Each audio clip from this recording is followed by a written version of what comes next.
Good evening and welcome to Brent Brown Ballpark on the campus of Utah Valley University. Game 2 of a 4-game weekend series between the Utah Valley University Wolverines and the Portland Pilots. Last night, Portland coming out victorious in Game 1 of this series with a 10-3 victory over the Wolverines on their home opener. But tonight, Utah Valley will try to return the favor. Great to be with everybody here on a Friday night for baseball. I'm Ryan Pickens. Let's first give you the starting lineup for the visiting Portland Pilots. Leading off in right field will be number 38, Jeffrey Lee. Batting second will be the first baseman, Eric Sapp. Caleb Whalen, the center fielder, will hit third. Cooper Hummel hits cleanup. He'll be behind the plate. Ryan Barr will DH and hit fifth. Cody Hawken will hit sixth in left field. Kevin Farley will hit seventh at second base. Matt Kelly at third will hit eighth. Michael Forgione will hit in the ninth spot and play shortstop. Pitching tonight for Utah Valley will be the left-hander, number 25, Patrick Wolf. You see him there beginning his warm-up tosses here. Wolf on the season has thrown 16 innings, gave up 7 hits, 2 runs, both of which have been earned, 5 walks and 19 strikeouts. He's got a 1.12 ERA for Utah Valley. The left-hander will get ready to go to work tonight against this Portland Pilot lineup that had some success last night and able to score runs against Utah Valley, and they did that quite a bit last night, scoring the 10 runs. Let's give you the defense here for the Wolverines. In the outfield, it's going to be in left. It will be Craig Brinkerhoff. Mark Kruger will be in center field. Ryan Edmondson will be in right field. On the infield from third to first, Stone Ramsey gets inserted into the starting lineup at third base. It's going to be Grayson Bogdan at short, Trevor Howell at second base, Spencer Gothberg at first, and behind the plate will be Zach Willis. And he'll be doing the catching tonight, as Patrick Wolf will have about one more warm-up toss before he gets ready to go. Patrick Wolf's last outing right now, he's coming off of a week where he was named the WAC Pitcher of the Week. For the week of March 7th was when he got named that honor. So he's had a couple of good outings. Last pitched against Washington State, threw 5 innings total in that series. Throwing on March 3rd, he threw 2 innings of no-hit baseball, struck out 2, and then came back on March the 5th and threw 3 innings of no-hit baseball. 1 walk and had 5 strikeouts over the course of that game. His longest outing of the year came against St. Joseph's back on February 22nd, where he went 5 2/3, 1 hit, 1 run, which was earned, 3 walks, and 8 strikeouts. The left-hander Wolf ready to go on the mound. Jeffrey Lee stands in from the right side, and we're set ready to go for baseball a few minutes before 6. And the first pitch in there for a called strike, and we're underway at 5:56 Mountain Daylight Time with a called strike to Jeffrey Lee. So Portland will go Lee, Sapp, and Whalen 1, 2, 3 here in the top of the first inning. Wolf working from that far left side of the rubber. Now comes home, kicks and delivers. Comes in with the fastball. Lee kind of having to try to dance out of the way as that one missed inside for a ball, and the count moves to 1 ball and 1 strike.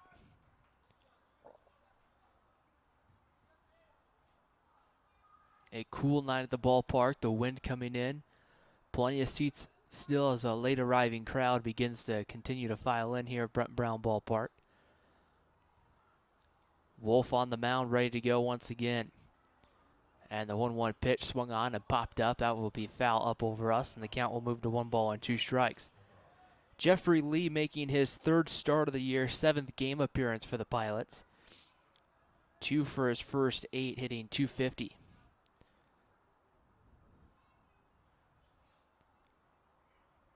On the season here, Lee stands in. Infield not in that shift right now, with Howell and Bogdan playing pretty much straight up for Utah Valley. Wolf looks in, gets the sign from Willis. And the 1-2 delivery comes in, misses high with the fastball. And the count evens up at 2 balls and 2 strikes on Jeffrey Lee. Portland wearing their purple tops and their gray pants. Utah Valley going with the all green tops and the white pants. Utah Valley typically wearing those on Saturday night home games, but this would be the equivalent here, the second game of the series. The 2-2 pitch swung on and hit to right field. Going back, Edmondson, he's still going back to the warning track, reaches up and he makes the play for the first out of the first inning. The ball has some carry on it with that wind blowing in. That was a pretty well hit ball, but at the end of the day, it finds the glove of Ryan Edmondson for the first out of the inning. So with one out, that will bring up Eric Sapp. Sapp will get the start at first base tonight. He played in last night's ball game for Portland, had a pretty good ball game for the Pilots last night as well. A slight open stance in that batter's box with those feet shifted out towards right field. That one in on the outside corner for a strike to Sapp. Sapp last night 2 for 4 with a RBI and a couple of runs scored for the Pilots.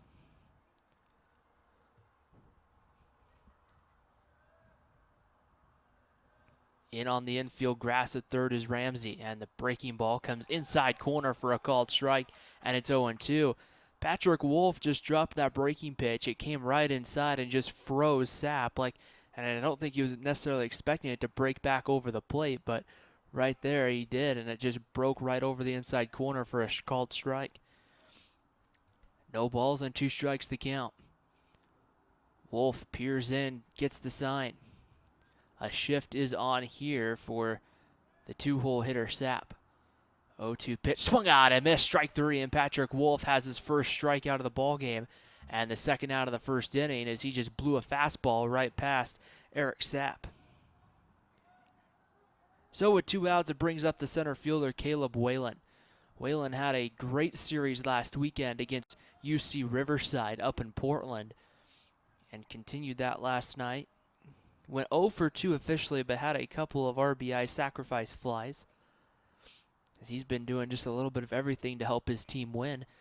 Hits are great, but sometimes just knocking in those RBIs help your team win a little bit more than coming up with the big hit. Wolf comes home first pitch, and that sits right on the outside corner for a called strike at 91 miles an hour with the fastball, and it's 0-1.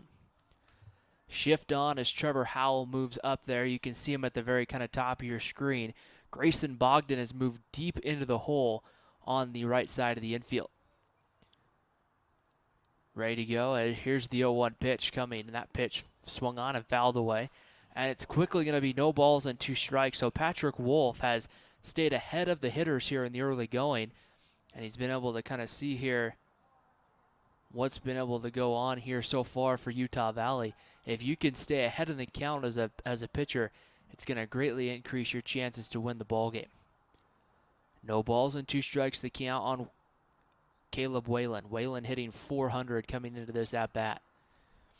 The kick and the delivery, breaking ball, swung out and missed, strike 3. Patrick Wolf has strikeout number 2, and Portland goes down 1-2-3. We head to the bottom of the first inning. The Pilots don't score in the top of the first. The Utah Valley Wolverines coming up. You're watching Utah Valley University Baseball on WolverineGreen.com.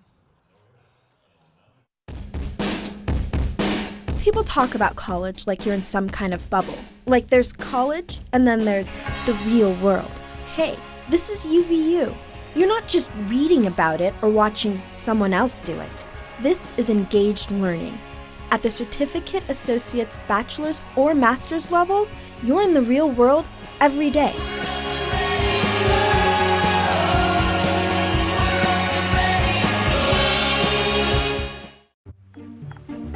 Oh, hey, you got one of those insurance apps too? You know how this thing works? No, sorry. Not an app, it's my agent. In this moment, No, I'm fine, thanks. it's good to know you have a trusted, independent auto owner's insurance agent who's there when you need them. Great. Man, I gotta get one of those. Auto Owners Insurance, the no problem people. Neil Dastrup Insurance, your local independent auto owners insurance agency, supports UVU athletics. First inning here at Brent Brown Ballpark, and the Utah Valley Wolverines coming up here. And let's give you their starting lineup. Leading off will be the shortstop, number 1, Grayson Bogdan. Batting in the 2 spot will be the catcher, Zach Willis. Mark Kruger in center field will hit third. Craig Brinkerhoff in left field Spencer Gothberg, the first baseman, will hit cleanup tonight. Then it will be Craig Brinkerhoff hitting in the 5 spot. As you see some replays there from Patrick Wolf being able to strike out 2 of the 3 in the bottom of the inning. Paul Estrada, the designated hitter, will hit 6. Ryan Edmondson will hit in the 7th spot. He'll be in right field. Trevor Howell, the second baseman, hits 8th. And Stone Ramsey will bat 9th as the first pitch to Grayson Bogdan is in there for a called strike. Pitching for the Portland Pilots is going to be, as they get ready to go, the 0-1 pitch on its way, and that one sits right on the outside corner for a called strike. Davis Tamanyaga is on the mound as Tamanyaga comes in. That pitch swung on line right to third, but it's gloved there by the freshman Kelly, and there's one away here in the first. One of those situations where Grayson Bogdan hit that ball hard. That's going to be a hit 9 times out of 10, but Matt Kelly was right there in the right spot, able to reach up and put it away for the first out of the inning. Zach Willis, the catcher, will come up here for the Wolverines. Willis was in the DH spot last night. First pitch, breaking ball, in at the knees for a called strike, and it's 0-1. Willis last night going 0 for 5 with 2 strikeouts. Looking to try to see if he can't get it going here as the 0-1 pitch fouled away. It'll be now no balls and 2 strikes. The pitcher for the Portland Pilots, Davis Tamanyaga. Tamanyaga, the junior from Huntington Beach, California, as that pitch misses low for a ball, and it's 1 ball on 2 strikes. Played his high school baseball at Mater Dei High School. Ready to go. Here's the 1-2 pitch. On its way, breaking ball, going to be grounded to short for Gioni's there. His throw across the diamond in time for the second out of the inning. So a routine ground ball, and Portland makes the play. So there's 2 outs here in the first for Mark Kruger. So Mark Kruger will come to the plate. Kruger had a 2 for 3 night last night with a walk. Was on base 3 times last night for Utah Valley. Has his batting average up to .305 on the season as he'll stand in from the left side, and immediately Caleb Whalen will move into the right center field gap as Kruger fouls the first pitch off down the line. A big gap out there in left center field, but Caleb Whalen playing more towards right center, has good speed. He was able to run one down last night that was put deep out in that left center field alley. That pitch comes in on the inside corner for a called strike, and it's quickly 0-2 on Mark Kruger.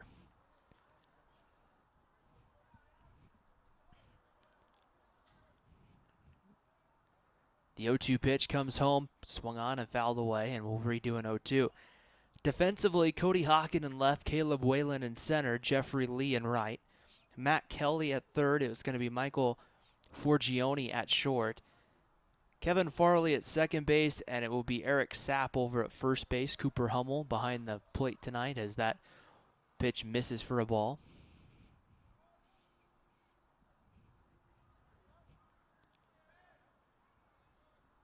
And the 1-2 pitch comes home. Kruger hits that one well to left field. Going back is Hawken. He kind of lost it for a second. Gets there to make the play, and the side is retired. So the Wolverines go down 1-2-3 in the third, or in the first. We head to the top of the second. Portland 0, Utah Valley 0. You're watching Utah Valley University Baseball on WolverineGreen.com.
Top of the second inning here at Brent Brown Ballpark. The recap there for you of the bottom of the first inning where Portland matched Utah Valley, sending down the Wolverines 1-2-3. We start the top of the second inning with pilot catcher Cooper Hummel.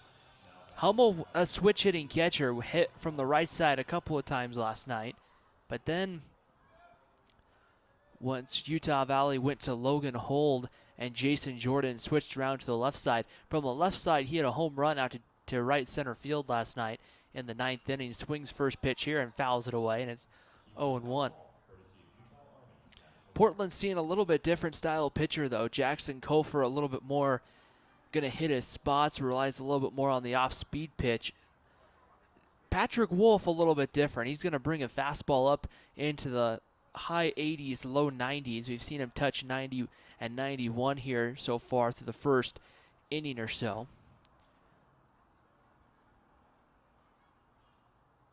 As the 0-1 pitch comes, that one goes away from and behind Zach Willis for a ball. 1 ball and 1 strike to count.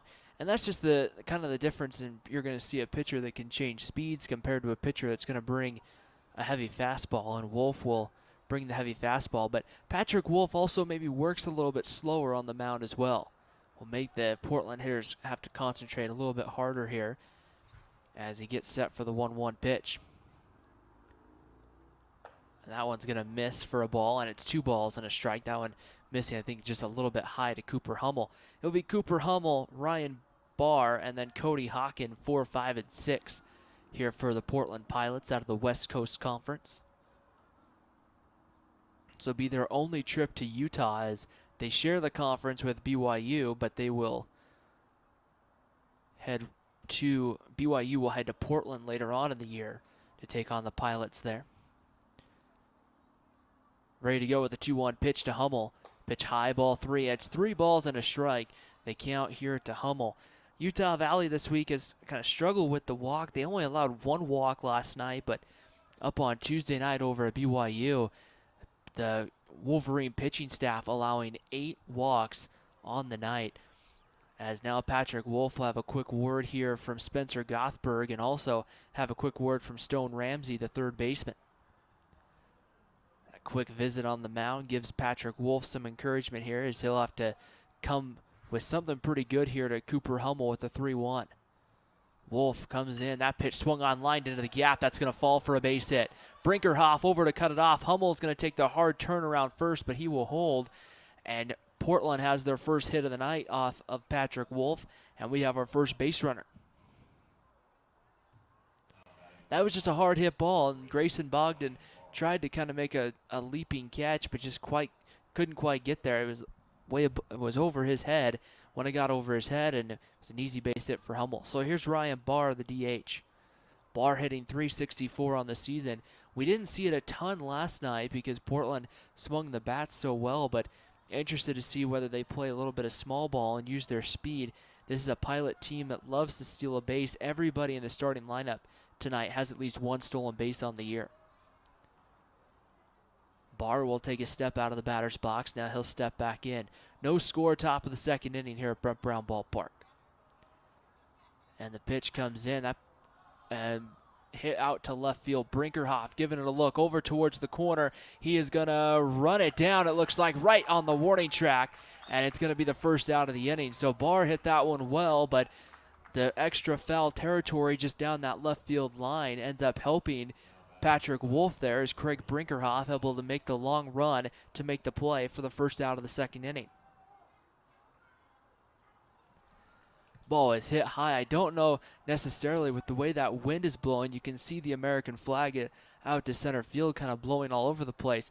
If the wind is calm, I'm not sure necessarily if that ball it gets to that deep of the ballpark, but if it does, I'm not sure maybe if that wind just didn't hold that ball up longer. Runner goes as that pitch is swung on by Hawken, hit out to right. Edmondson's going to make the play. He's going to try to throw back to first, and they're going to double off the runner at first. Cooper Hummel was going with the pitch, and he didn't realize the ball was going to be catchable until he was on the second base bag, and he gets doubled off to end the inning. So the 1 Pilot hit doesn't come back to hurt UVU, No runs. We head to the bottom of the second inning. Utah Valley 0, Portland 0. You're watching the Wolverine Baseball on WolverineGreen.com. Oh, hey, you got one of those insurance apps too? You know how this thing works? No, sorry. Not an app, it's my agent. In this moment, No, I'm fine, thanks. it's good to know you have a trusted, independent auto owner's insurance agent who's there when you need them. Great. Man, I gotta get one of those. Auto Owners Insurance, the no problem people. Neil Dastrup Insurance, your local independent auto owners insurance agency, supports UVU athletics.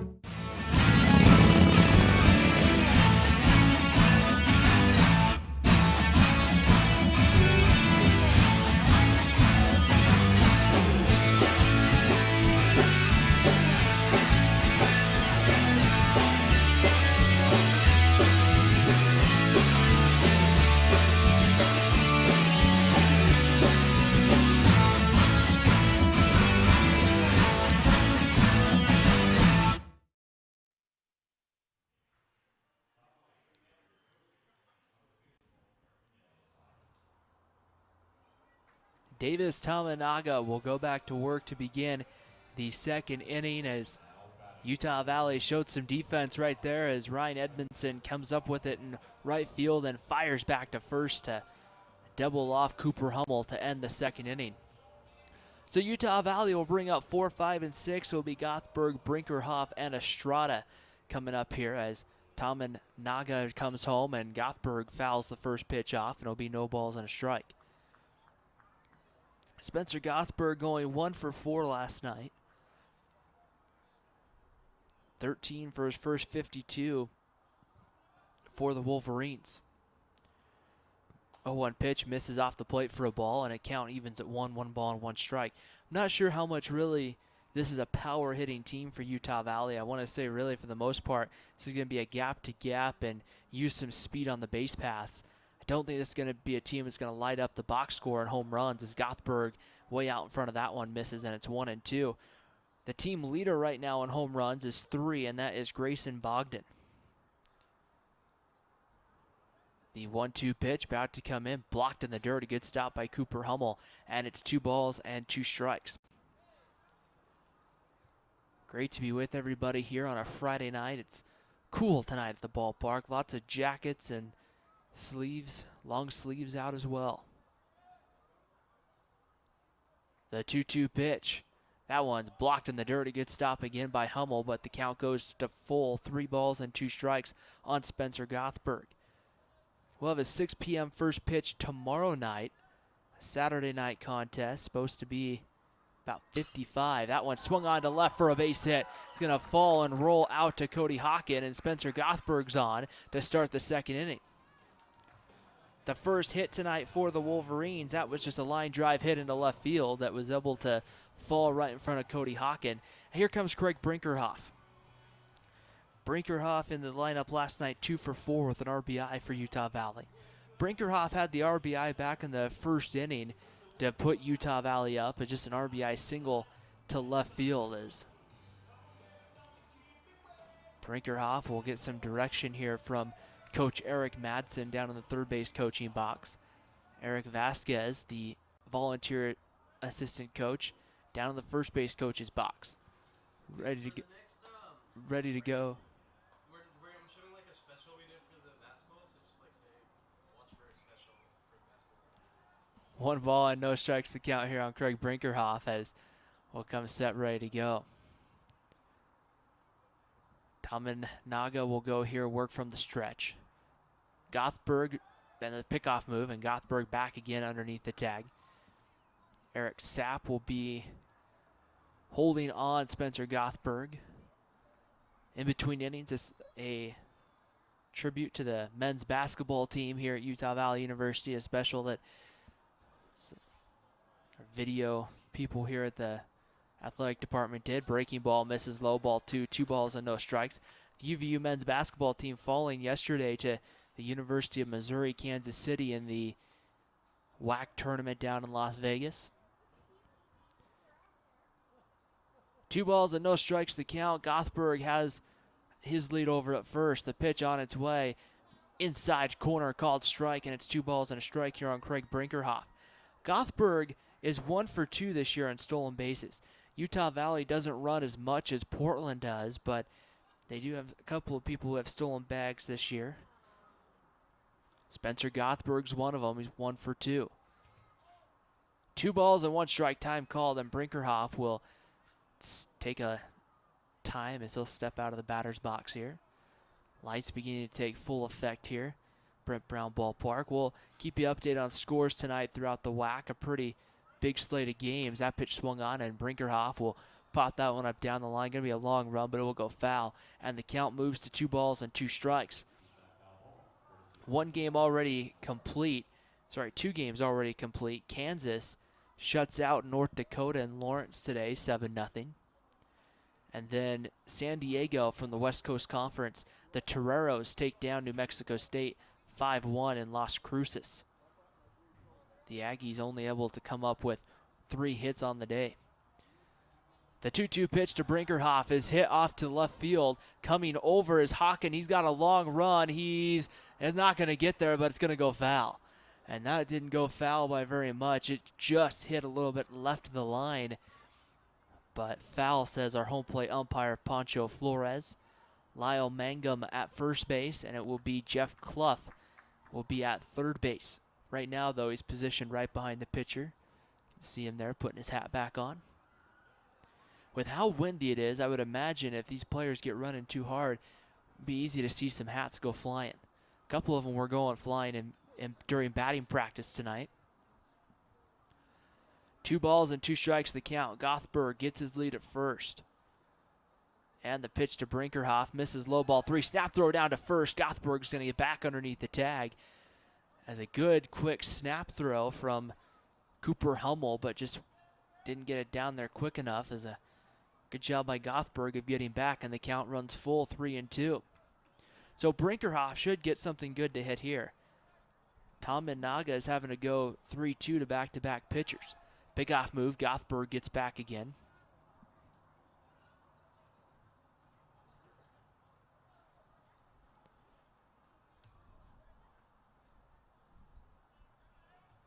Tom Minaga going to get set to go here. Pick off move again. Gothberg back underneath the tag.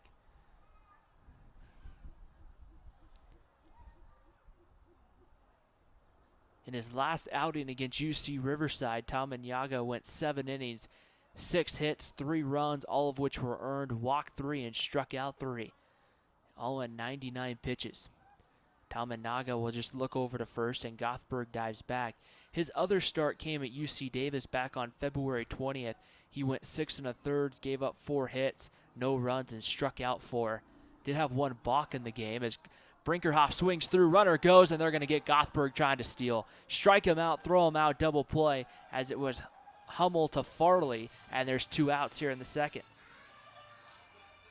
First strikeout for Tom Minaga on the night. And Gothberg retired on the caught stealing. And so with 2 outs, it will be the designated hitter, Paul Estrada. Estrada will stand in from the right side. Estrada got a pinch hit appearance in last night's ball game and walked, but did come around to score the 1 run in the 9th inning. And the first pitch is a strike, no balls, and 1 strike to count here on Paul Estrada. Estrada comes in hitting .257, 9 hits, and 34 at-bats for Utah Valley. And the 0-1 pitch right off the corner for a ball, and the count moves now to 1 ball and 1 strike. Utah Valley wearing the green tops and white pants. Portland in the purple tops and the gray pants. No score, bottom of the second inning. Estrada swings through and misses. It's 1 ball and 2 strikes to count.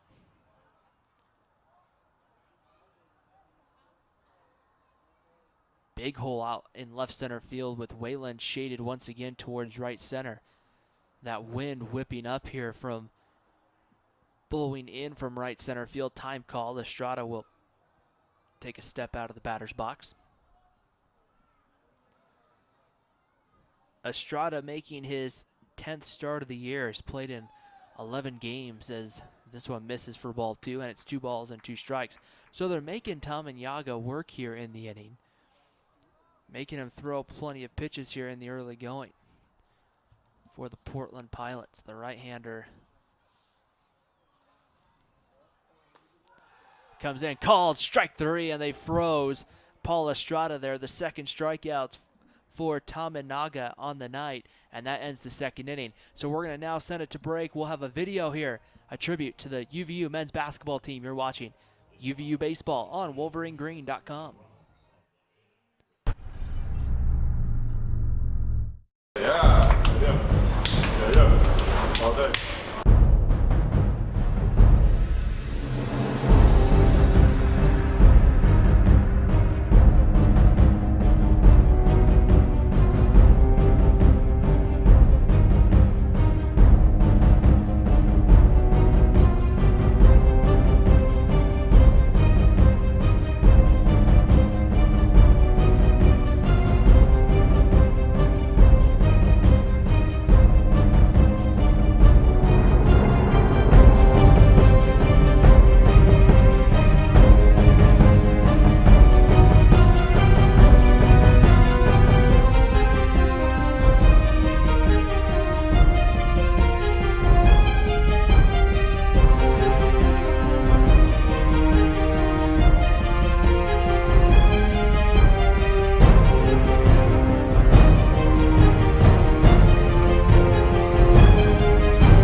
Top of the third inning at Brent Brown Ballpark. The sun beginning to set.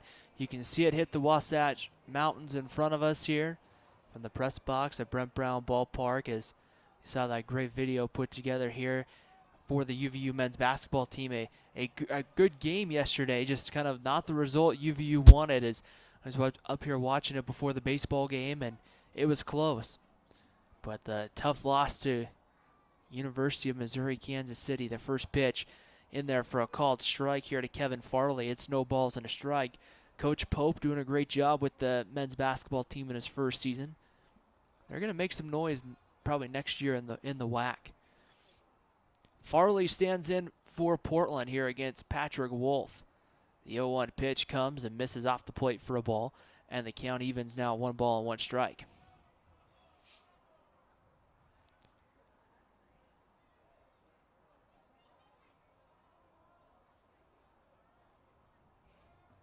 Wolf, the left-hander, ready to go once again. The shift on for Kevin Farley. Bogdan deep in the hole at short, and that one in there at the belt for a called strike, and it's 1 ball and 2 strikes. That fastball coming over at 90 miles an hour. Portland will send up 7, 8, 9. Kevin Farley, Matt Kelly, and Michael Forgione. The bottom part of the lineup here coming up for the Pilots.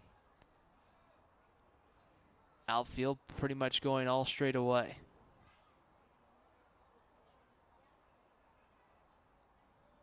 The 1-2 pitch, that one comes high and tight, and that hit Farley, and he'll head down to first base.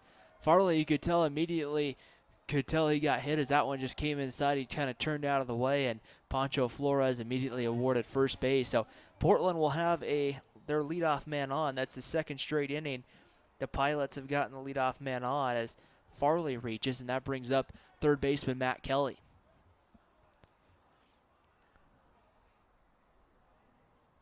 Kelly in last night's ball game, 2 for 4 for the Pilots. Got the start at third base. Kelly, the freshman out of Wilsonville High School in West Lynn, Oregon. Running over at first base, Kevin Farley, decent lead, pickoff move, and back to the bag is Farley. Farley with pretty good speed, 1 for 1 this year on stolen bases. Hasn't been on base a ton to have an opportunity to steal. Wolf faked the snap throw. I thought the ball came over from here, but nope, Wolf still had it in his hand. He just kind of faked the throw over. Farley, one of 4 seniors in the starting lineup, as that pitch misses away for a ball, 1 ball and no strikes. And now Zach Willis will go have a quick conversation here with his starting pitcher, Patrick Wolf. Boy, Kevin Farley out there just kind of evening some of the dirt there. Once Wolf kind of got the ball back in his hands, I don't know if I'd want to turn my back to the pitcher when he's got the ball in his hands. That probably a dangerous thing there. But I think time might have been still called while he did that. But Farley will get a pretty good sized lead over at first here. We'll see if Wolf throws back over. Double play depth up the middle. The 1-0 pitch. Bunt showed. And here's a snap throw, but back is Farley. And as the pitch comes high, and it's 2 balls and no strikes. Brinkerhoff pretty deep in left field, and pitching coach Dave Carter going to head out to the mound and have a quick conversation with his starting pitcher. To give you an idea of some of the other games coming up tonight, it's going to be Minnesota, the Golden Gophers taking on Seattle. That one later tonight. South Dakota State's at Northern Colorado. Sacramento State at Arizona. That should be a good series here. A good test there for the Hornets. UC Riverside, they're taking on Bakersfield. And then Chicago State's taking on Illinois Chicago. New Mexico State, they're taking on Baylor. That one going to be in Waco. And Arlington Baptist is taking on the University of Texas, Rio Grande Valley. So that's the whole action today. In total, there's 137 collegiate baseball Division I games tonight. Just kind of, I don't know, random trivia fact out there for you. As Matt Kelly, the conference is over now, and Matt Kelly will go back to work. Pickoff move, diving, standing back safely is the runner Kevin Farley.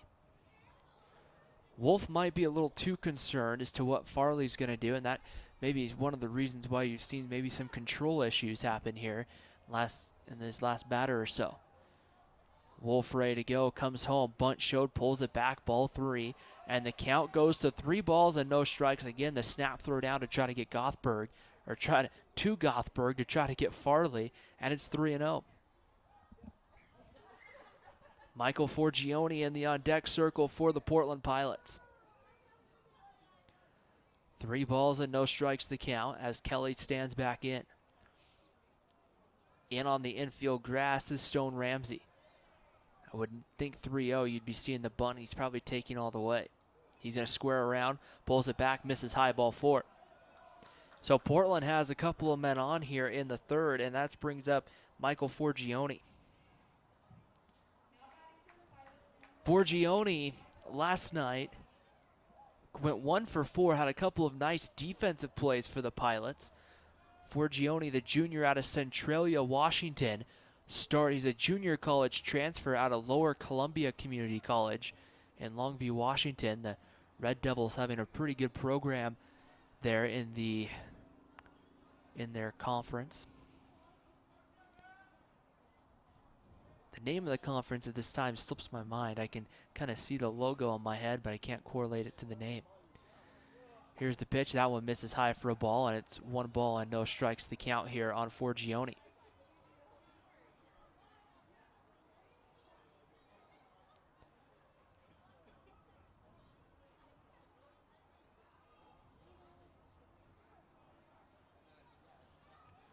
Forgione stands in, even stance in the batter's box. And now Gothberg starting to inch in on the grass, thinking a bunt's coming. Forgione turns, squares, but Wolf missed again. It's 2 balls and no strikes. Patrick Wolf is missing the strike zone here. And that's been definitely a slow start for Patrick Wolf here in the third. The first couple of innings, he just kind of went through. He just went through this Portland lineup, gave up a hit, and Portland's got a couple of men on, but they haven't been able to produce anything. That one misses, ball 3, and the count goes to 3-0, and Spencer Gothberg will come over to have a quick word here with Patrick Wolf.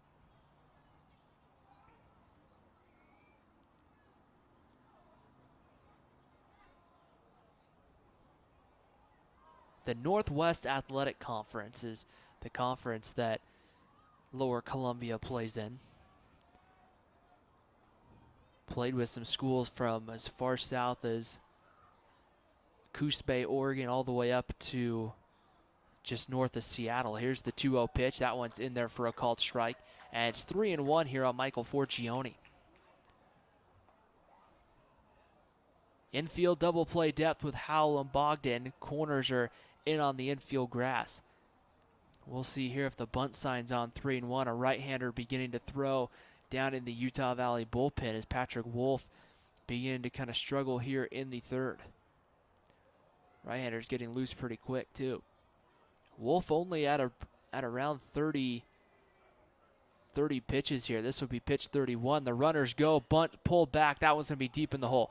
Bogdan's going to make the plays and have a chance to get him at home, and they're going to catch Farley going back to third. Willis applies the tag, and he's out. Both the runners took off with the pitch, and that ball was hit deep in the hole, and Farley came right around third immediately, and Grayson Bogdan had the ball and had time to make the easy throw. Had Farley just stopped at third, I don't think we would have saw a throw at all because it was so deep in the hole. But once Farley came around third base, all of a sudden he was just sitting right there, and a great job.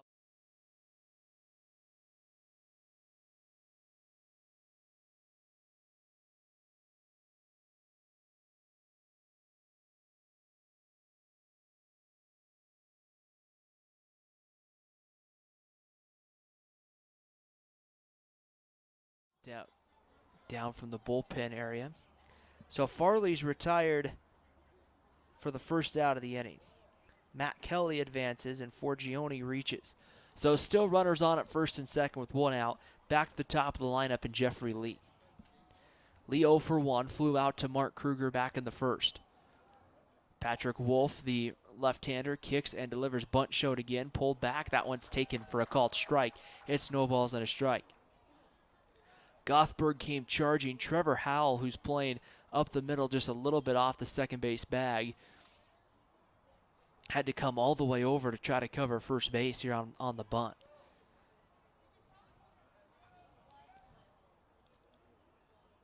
No balls and a strike. Wolf will check the runner at second. And now he'll turn and look Matt Kelly back. I talked a little bit about it last night. It's a Portland team with a lot of speed, a lot of stolen bases. Give you an example, Forgione has 7.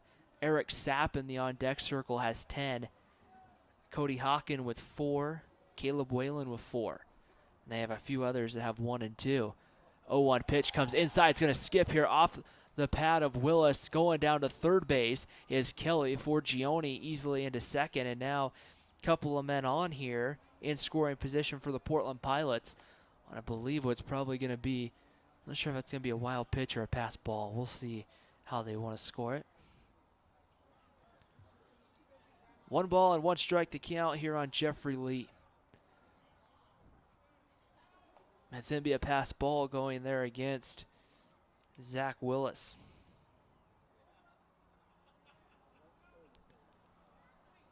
Gothberg will play even with the grass. Something hit right to him, and they should be able to cut the run at the plate. No 1-1 pitch, misses low ball 2. It's 2 balls and a strike here on here on Jeffrey Lee. Forgione, the runner, on at second base. Matt Kelly down at third. Outfield straight away for UVU. A fly ball to the outfield, I would think, with the speed of Matt Kelly, would get the first run of the ball game in for Portland. UVU here looking for a big strikeout to try to see if the Wolverines can keep the Pilots off the scoreboard. The 2-1 pitch. In there, belt high fastball called strike at 89 miles an hour, and it evens the count at 2. 2 balls and 2 strikes. It's a good fastball there. A tough pitch there if you're Jeffrey Lee to lay off, but yet at the same time, it's a tough pitch to swing because it's high where you're trying to figure out how to elevate it in that situation. He just couldn't. 2 balls and 2 strikes the count. Wolf from the stretch. Looks in, gets the sign.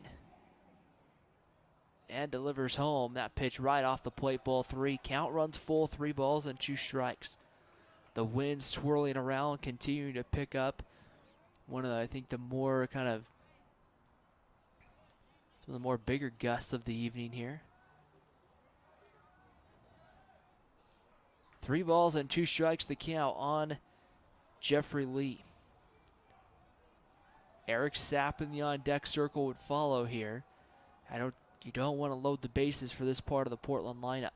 3-2 pitch hit off to right field. Edmondson on a long run. That's going to go foul, as we'll have another 3-2 pitch. You could make the argument there that if Edmondson does come up with that, that might be best to let that one go foul. If this was a late inning situation with the tying run on at third, I would agree, but here maybe in the third inning, I don't know if that's just take the out and trade the run, but Edmondson would have to get that ball in quickly because Forgione has good speed. He could potentially try to score on that from second. Portland's already tried that once tonight. 3 balls and 2 strikes the count.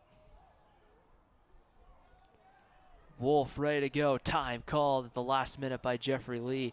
Wolf was just starting to get into his windup when Lee called timeout.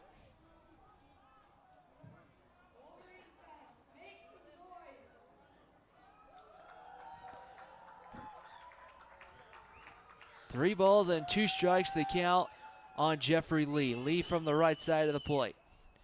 Runners on at second and third, 1 out, top of the third inning. That's going to be low, ball 4, and the bases are full of Pilots here in the third.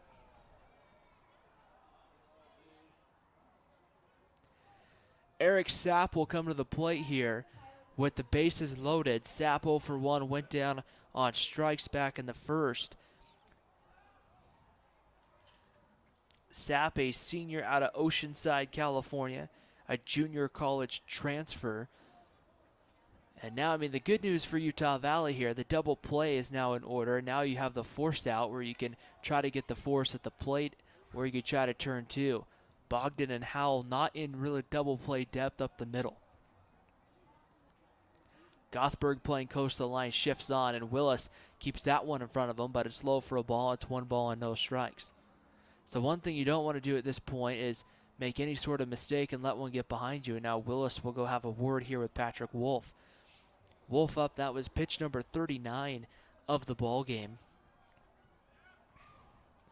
Biggest thing hurting him has been the walk to Matt Kelly and the walk to Jeffrey Lee. Here, still just a ground ball away from being out of the inning.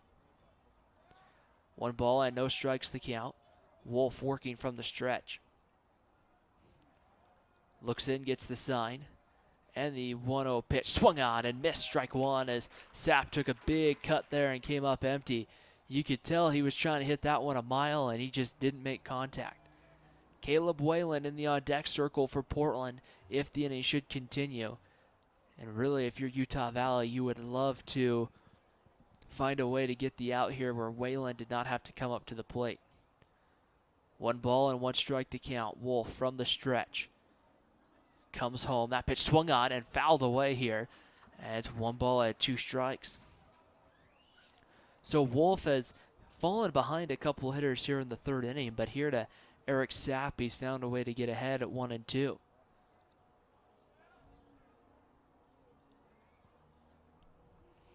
Now we're just looking here to see if a ground ball can occur. Stone Ramsey playing more towards the shortstop area, but it's, I mean, still plenty close to third base, just shaded a little more over in that hole.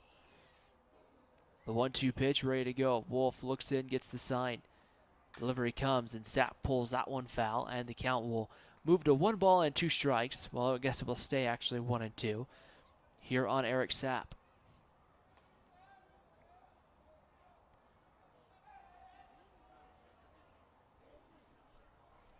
Sapp went down on strikes and was 2 for 4 last night for the Pilots with an RBI.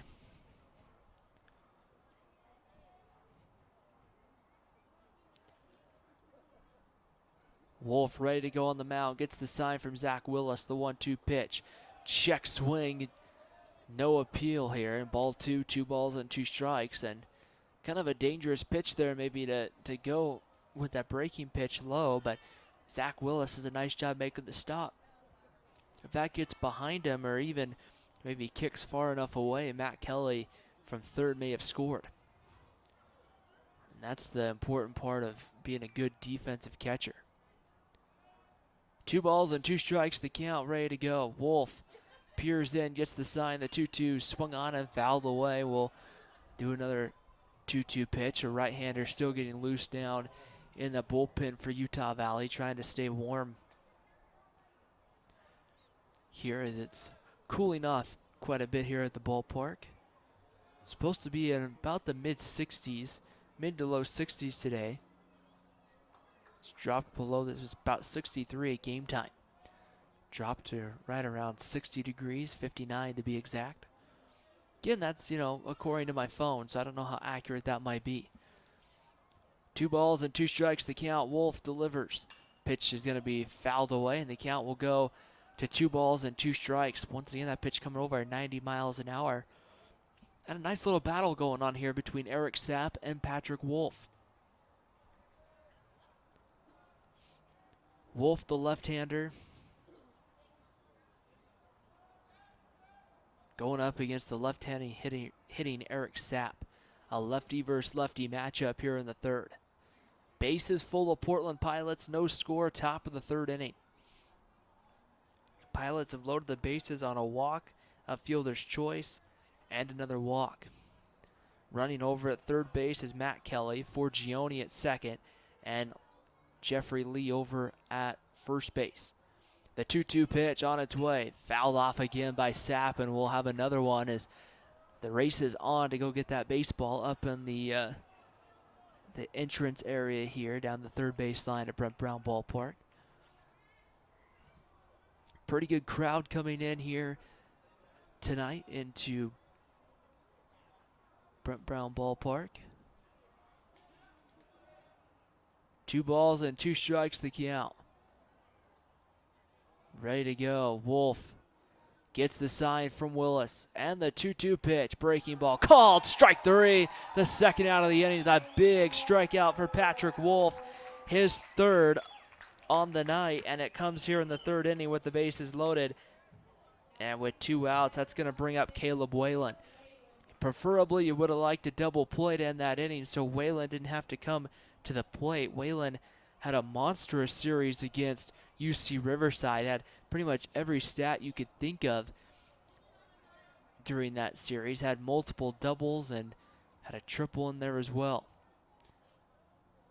Whalen hitting .391 on the season, .500 this season when the bases have been loaded. Wolf comes in, first pitch line right to third, and it's gloved by Stone Ramsey, inning over. Patrick Wolf escapes trouble. He gets a strikeout for the second out, and then Stone Ramsey helps him out and gloves it at third. We head to the bottom of the third inning at Brent Brown Ballpark.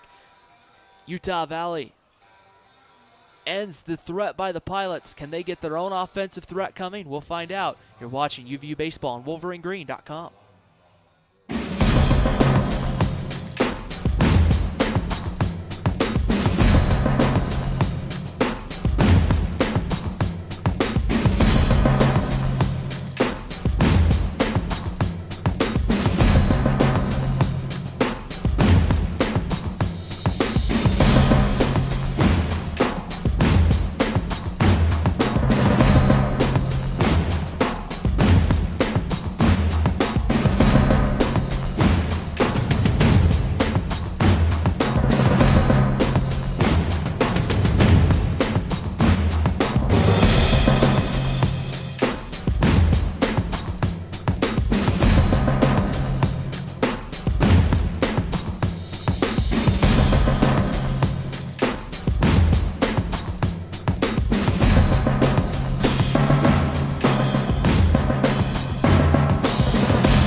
So right now, bottom of the third inning, starting here at Brent Brown Ballpark as everybody gets ready to go to start the bottom of the third inning. 7-8-9, Ryan Edmondson, Trevor Howell, Stone Ramsey coming up here, 7-8-9.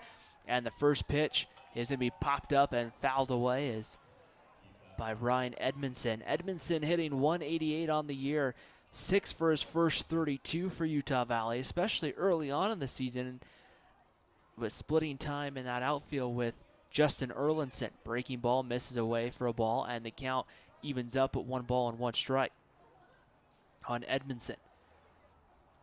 Edmondson started in the game last night, went 0 for 3, and then Stone Ramsey pinch hit for him in the ninth. And he swings this one, hits it well to center field. Whalen's going to get back under it, and he'll get there to make the catch for the first out of the third inning.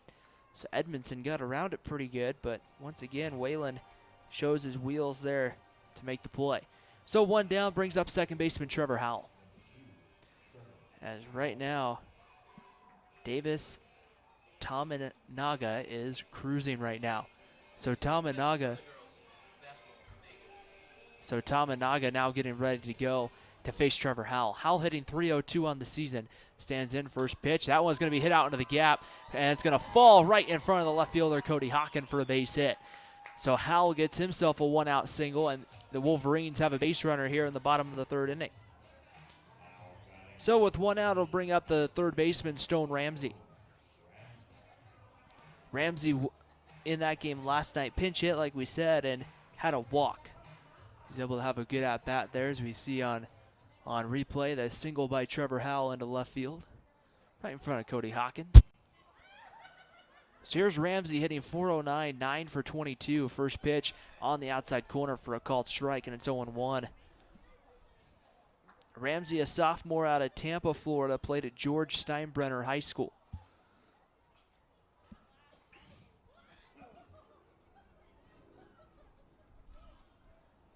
Stands in from that left side.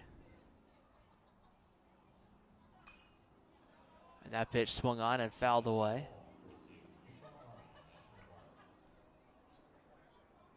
So the count will move to 0-2 here on Stone Ramsey. Ramsey will stand in from the left side of the plate.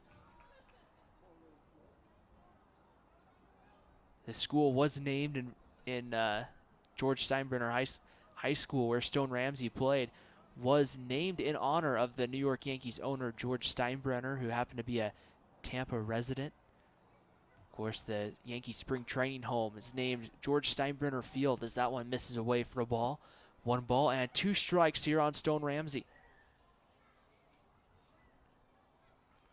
Grayson Bogdan in the on-deck circle here for the Wolverines.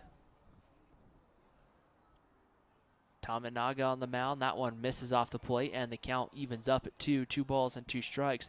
Utah Valley did a great job, especially later on in the game yesterday against Jordan Wilcox, of working counts, had some good at-bats, and just was never really able to get anything going against Wilcox. Wilcox got his 3rd win of the year last night for Portland. 2-2 pitch as Ramsey lines that one foul. It will one hop over by the UVU bullpen, as action has calmed down now down in that bullpen for Utah Valley after the left-hander Patrick Wolf worked himself out of trouble back in the top of the inning. Ramsey wears number 33, will now stand in once again from that left side, working the count well, taking pitches and fouling them off to stay alive. Tominaga on the mound, comes home, swung on and missed, strike 3, and Stone Ramsey goes down on strikes. That is strikeout number 3 for Tominaga on the evening, and with 2 outs here in the inning, we go back to the top lineup of Grayson Bogdan. Bogdan 0 for 1, hit a ball about as hard as you could right at Matt Kelly, and Matt Kelly just kind of just gloved it. I mean, it's hit hard right at him. Bogdan comes into tonight with the team lead in home runs with 3. In that leadoff spot, had, I believe, a couple of them in that Washington State series up in Pullman. Breaking ball is going to be rolled foul. It's going to be no balls and a strike. No balls and 1 strike to count here on Grayson Bogdan.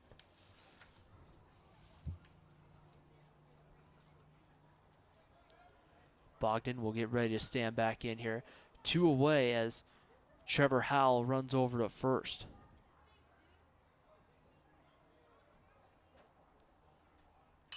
That's going to be a ground ball hit right to short. They're going to go to second for 1, and the side is retired. So Forgione makes the easy throw over to second to go the short way, and that ends the 3rd inning. We've completed 3 here at Brent Brown Ballpark. No score between Portland and Utah Valley. We're now going to have a video for the UVU women's basketball team of their experience down in Las Vegas, the women falling today in the WAC tournament.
Cooper Hummel stands in the batter's box and takes the first pitch away for a ball. 1 ball and no strikes the count. It will be Cooper Hummel, Ryan Barr, and Cody Hocken, 4, 5, and 6 coming up here for the Pilots in the top of the 4th inning. No score between Portland and Utah Valley. Pitchers duel so far, and Hummel's going to foul that one off. That was about just a couple of feet short of being down the line for extra bases, but this time it goes foul before getting over that third base bag. Video for the UVU women's basketball team. The UVU women losing today in Las Vegas to New Mexico State, the number 1 seed in the WAC tournament on both the men's side and the women's side, 58-44. To end their season today down in New Orleans. They're not in New Orleans, in Las Vegas at the Orleans Arena. That one missing low for ball 2. 2 balls and a strike. The count here on Cooper Hummel. So Patrick Wolf, the left-hander, will go back to work. After working out of a jam back in the 3rd inning, he'll try to settle back in here. The 2-1 pitch about to come home to Hummel. That's going to be in there about belt high for the fastball, and it's 2 balls and 2 strikes. You're seeing that kind of high strike right around belt high has been going to the pitcher so far throughout, and Patrick Wolf was able to find the spot right there. Hummel hitting that home run last night in the 9th inning out to deep right field from the left side of the plate. 2 balls and 2 strikes the count. Shift on now. A late shift for Utah Valley. The 2-2 pitch to be grounded foul down the right field line will even back up at 2 balls and 2 strikes. Hummel in the first had a single, but then was running on at first base and got doubled off to end the inning. He was trying to steal second base, and when the ball got hit out to the right fielder Ryan Edmondson, by the time he realized the ball was going to be caught, he was already on second base. A great effort to try to get back, but the throw from Edmondson covered more ground than Hummel did. The 2-2 pitch comes in. That one's going to be popped up. Going back for it is Kruger. He's under it in right center field. He'll make the play for the first out of the 4th inning. Is retired as Hummel. So with 1 out, that brings up Ryan Barr. Barr is 0 for 1. He flew out to the left fielder, hit one to deep left field right up against the wall, and Craig Brinkerhoff was able to run it down over by the bullpen. Barr will stand in from the right side.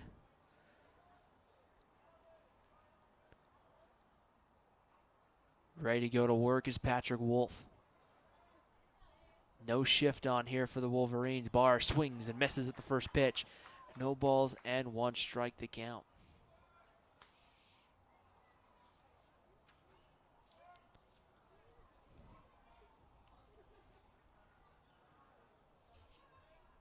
No balls and 1 strike the count here on Ryan Barr, the designated hitter for the Portland Pilots. No score, top of the 4th inning here at Brent Brown Ballpark on a Friday night for baseball. Game 2 of a 4-game set. That one catches the inside corner. It's 0-2 on Barr. Barr, a senior out of Irvine, California, also played at Mater Dei High School.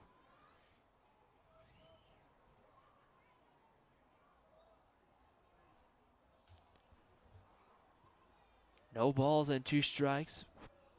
Good late arriving crowd filling in the ballpark here on a cool night for baseball in March. Breaking ball. Barr's going to tap that right back to the pitcher. Wolf will kind of take a few steps. Underhand toss to Gothberg is in time for the 2nd out of the inning.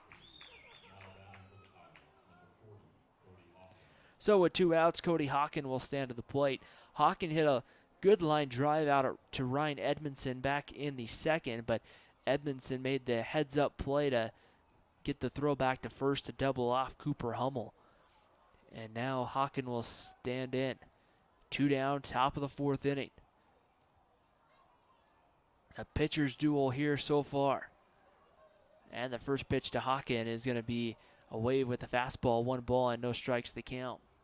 Shift once again on Grayson Bogdan. Trevor Howell adjusts defensively. Howell just about a step or two on the outfield grass and to the right of the second base bag. Grayson Bogdan deep in the hole at short. The 1-0 pitch swung on and missed, and the count evens at 1 ball and 1 strike here on Hawken.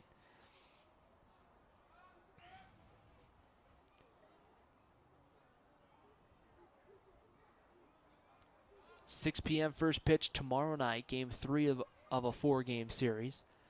And then a noon first pitch on Sunday to end the finale. 1 ball and 1 strike the count. The delivery comes inside. Hawken able to dance out of the way for ball 2. 2 balls and no strikes the count. It's gone final up in Seattle. Seattle 13, Minnesota 3. It's the 9th win of the year for Seattle as they open up a series with Minnesota. It's the only new score that we have here so far. 2-1 pitch, that one in on the inside corner, ball 3. Count runs 3 balls and a strike on Cody Hawken. So Hawken should see a pretty good pitch coming right here. Typically you would think 3-1, and the first pitch that would come to your mind would be a fastball. 3 balls and a strike the count. The kick and the delivery on its way. Going to be rolled over to third. Fielded by Ramsey. His throw across the diamonds in time to get Cody Hawken. And 1, 2, 3 go the Pilots in the 4th inning. So Patrick Wolf settled down from the rough 3rd inning. We head to the bottom of the 4th inning. No score. Utah Valley coming up. They say the devil is in the details. And in here, there are a lot of details. Flavor, color, texture, temperature, presentation. It all has to be flawless. Pressure? Maybe. But with Engaged Learning, I get a lot of practice. And I'll bet your homework never tasted this good.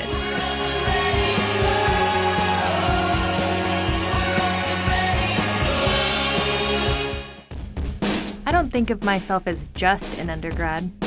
Okay, so I'm a sophomore, but I'm at UVU where it's all about engaged learning. Leading a project on DNA research, I don't have to wait for grad school to get this kind of experience. As a UVU student, I guess you could say engaged learning is in my DNA.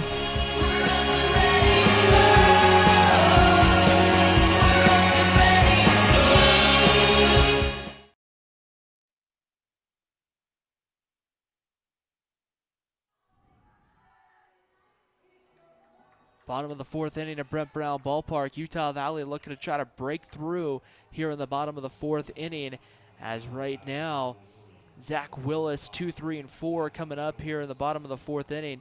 Willis, Kruger, and Gothberg looking to try to see if they can't get something going here. So Zach Willis will stand in. 0 for 1. He had a ground out to short in his first at bat. And the first pitch on its way is swung on and fouled straight back, and it's 0-1.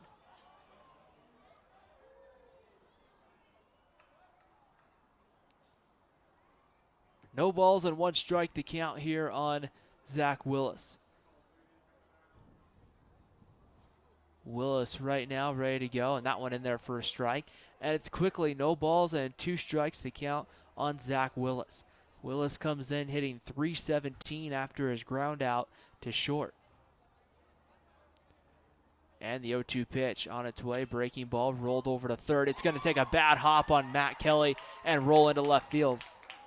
That one just ate Matt Kelly up. He got in good position for it, and that's going to be an error against Matt Kelly, and Zach Willis is aboard here in the 4th inning.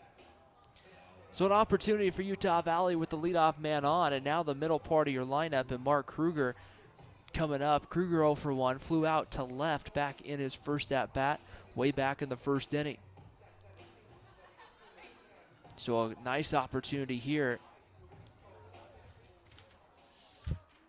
for Utah Valley going up here against Davis Tamanaga.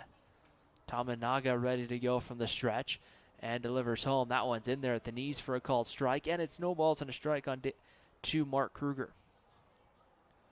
No score, bottom of the 4th inning. No runs on 1 hit and 1 error for Portland. No runs on 2 hits and no errors for Utah Valley. It's been a true pitcher's duel here in the game 2 of this 4-game set. 0-1 pitch, misses away for ball 1, and it's 1 ball and 1 strike to count. Sorry, I need to correct myself. With that win by Seattle, that's their 9th win of the season. They were 8-4 coming into that one, so they're now 9-4 on the regular season. 1 ball and 1 strike to count, and that pitch hit into right field by Kruger, but it's going to be hit right at the right fielder Gregory Lee for the first out of the inning. Or Jeffrey Lee. So with 1 out, that brings up Spencer Gothberg. Gothberg 1 for 1, had a single back in the 2nd inning, but then tried to steal second base, and he got caught stealing on the Craig Brinkerhoff strikeout. So Gothberg will stand in. He's put together here in this last couple of nights some really good at-bats here for Utah Valley.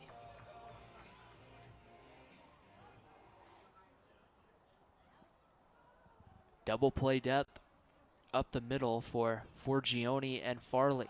Breaking ball, that one swung on and fouled away by Spencer Gothberg. Just tried to get that one to bounce up over the line, but just missed the third base bag, and that one went foul down into the bullpen. So it'll be 0-1 on Spencer Gothberg.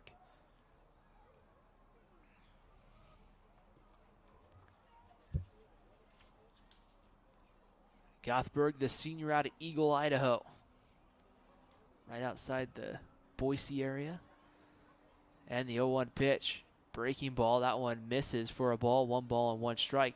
Kind of close. We've seen that high strike right around the belt be called a strike at times tonight, but apparently there it was a ball, and the count evens at 1 ball and 1 strike. A shift on, it appears in the outfield. Cody Hawken playing deep out into the left center field gap. So there's a lot of room right down the line and out into left center field. Gothberg swings at the hit and run is on for a base hit. Motoring and getting to third is going to be Zach Willis. The ball is going to be kind of bobbled in left and right field, and coming in to score Zach Willis. It's 1-0 Utah Valley on an RBI single there by Spencer Gothberg, and the Wolverines are on the board.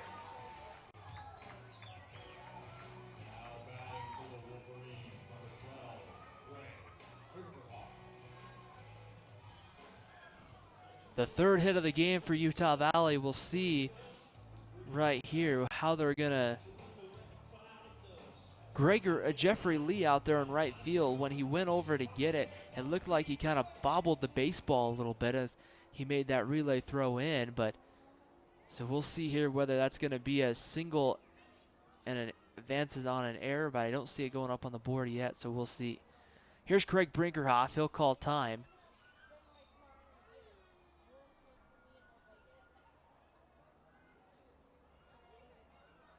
And now with 1 out, Brinkerhoff will stand back in.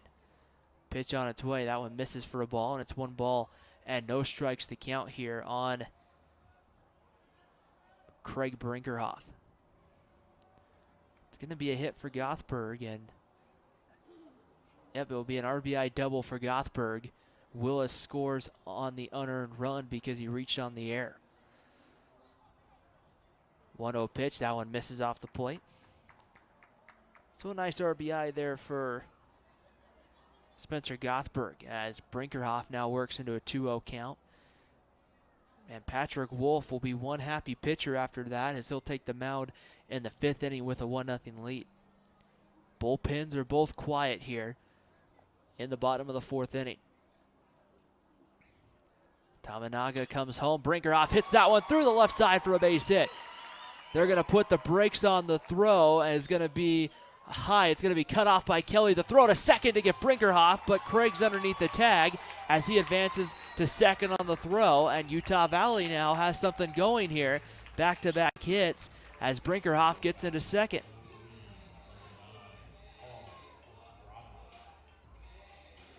And now Paul Estrada will come up here with runners on at first and second and 1 away, as that will be a single for Craig Brinkerhoff, and he will advance to second on the throw. As that throw came in high, Cody Hawken, I think, expected Spencer Gothberg to get the green light around third. Gothberg hit the third base bag right about the time that Hawken was picking up the baseball. It would have been a close play at the plate, and with less than 2 outs, you don't want to make that second out at the play on the plate. And especially with Paul Estrada coming up, as Estrada's had a pretty good start to his season for Utah Valley. And now some And now we're getting a time call as it looks like a quick visit out to the mound here coming by the pitching coach for Portland. I believe that's Greg Swenson heading out to the mound. He'll have a quick conversation here with his starting pitcher. 2 more games left to this 4-game series, 6 p.m. tomorrow, noon on Sunday. And then the University of Minnesota comes in for a Friday, Saturday, Sunday series next weekend. And one thing to keep in mind as well is UVU women's softball will be at home on Tuesday, taking on Utah State, 2 p.m. Mountain Time first pitch. Going to be a cold one, scheduled to be, forecast will be 45 degrees and sunny for that 2 p.m. first pitch against in-state rival the Aggies. Be your last chance to see women's softball here in Orem until April the 8th when New Mexico State's in town for 3. So the conference over on the mound, and now that's going to bring up Paul Estrada. Estrada will come to the plate. On the season, Paul has 4 RBIs for the Wolverines, 9 hits and 36 at-bats. He's 0 for 1 with a strikeout in today's ball game. Went down on strikes in his only at-bat of the ball game, and that pitch is going to be blocked in the dirt for a ball, and it's 1 ball and no strikes here on Paul Estrada. Portland will bring Eric Sapp in. He's going to play about a step off the grass at first. The corners are in. Up the middle, it looks like they'll trade the run for the out. The 1-0 pitch is going to be in there at the knees for a called strike, and the count evens at 1 ball and 1 strike. Spencer Gothberg, the runner over at third. Craig Brinkerhoff at second. Brinkerhoff has good speed to score on a base hit. Whalen and Hawken both playing pretty deep. Jeffrey Lee in right field's the one that playing a little more shallow. 1 ball and 1 strike to count. The delivery comes. Estrada hits that one to left. Is it going to stay? It's going to fall in front of Hawken for a base hit. Gothberg's going to come in to score. Estrada's on, and Brinkerhoff's to third. It's 2-0 Utah Valley here in the 4th on an RBI single by Paul Estrada.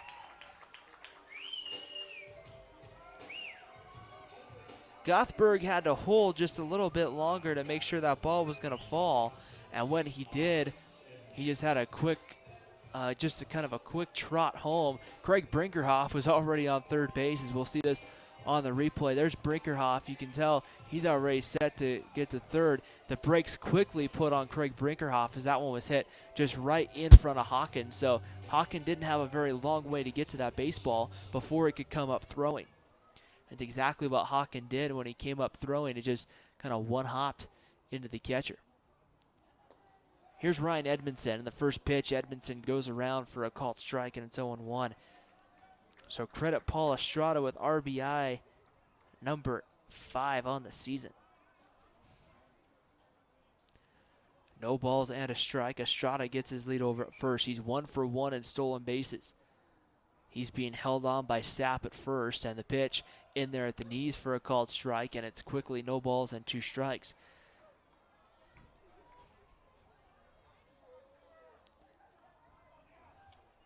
Talmanaga up right now over, this will be pitch number 60.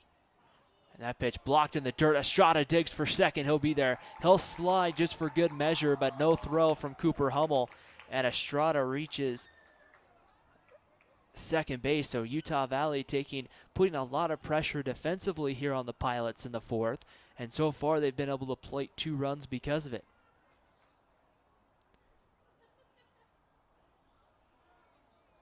Edmondson, 7 RBIs on the season, 6 for 33, hitting a .182. 1-2 pitch, right on the outside corner, but they're going to say missed. It evens the count at 2 balls and 2 strikes. Be a wild pitch that gets Estrada down to second base. Hummel might not have even wanted to try to throw down with Brinkerhoff at third. That could have made it for a tough play at the plate for Portland. 2 balls and 2 strikes to count. The wind and the delivery comes high and tight. Edmondson turns out of the way and takes ball 3, and the count runs to 3 balls and 2 strikes. Trevor Howell on deck for Utah Valley. He's got a hit on the night. Outfield playing pretty straight away. Shift is on though, with Farley playing deep in the right hole. A lot of ground up the middle.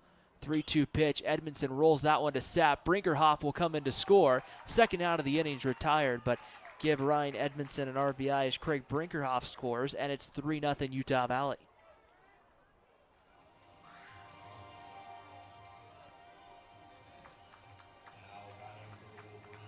I was wondering if Sapp in that situation would go home. Brinkerhoff was all the way down the line, so I don't know if Sapp was nervous about trying to make the throw at the plate, or right there he just felt it was better to take the out. Nonetheless, the third run of the score is for Utah Valley, and now Trevor Howell comes to the plate. Howell 1 for 1, and the first pitch, a breaking ball, hits the outside corner for a called strike, and it's 0-1. Howell had a single back in the third inning, got retired on a fielder's choice, hit by Grayson Bogdan.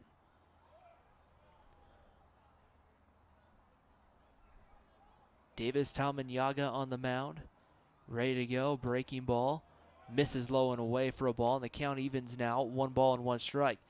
Bottom of the fourth inning here at Brent Brown Ballpark on the campus of Utah Valley University. You're watching Utah Valley University baseball. 1 ball and 1 strike to count, and the wind and the delivery comes home. Howell swings through it, and it's 1-2.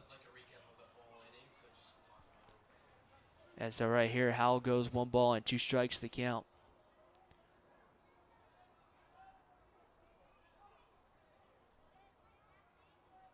Tamanyaga ready to go from the stretch. Dancing well down that third baseline is Paul Estrada. At time called here, it looks like, I'm not sure, I believe he pointed to the pitcher. I think Tamanyaga called time. Paul Estrada was down the baseline. I think Portland kind of wondered if he wasn't going to try to steal home. He's dancing down again, acts like he's going to go. Hummel comes up quickly like he's going to throw and then holds on to the baseball, and the count moves to 2-2 after the pitch missed. So Estrada putting a little bit of pressure right now on Davis Tamanyaga.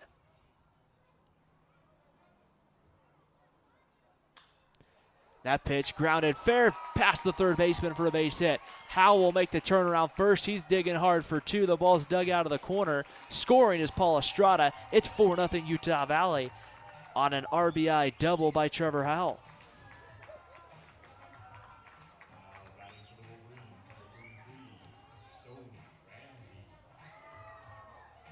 So now we bring it up to the 9-hitter, Stone Ramsey. Still no action in that Portland bullpen, so they're sticking with Tamanyaga so far here.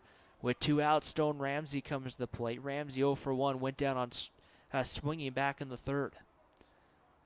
Pitch comes, Ramsey grounds that one hard. It's going to be misplayed by Farley into center field. Coming around third and scoring is Trevor Howell. It's 5-0 UVU here in the fourth.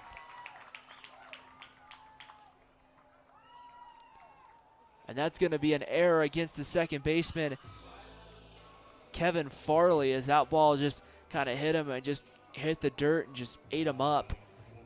The second error of the night against the Portland Pilots.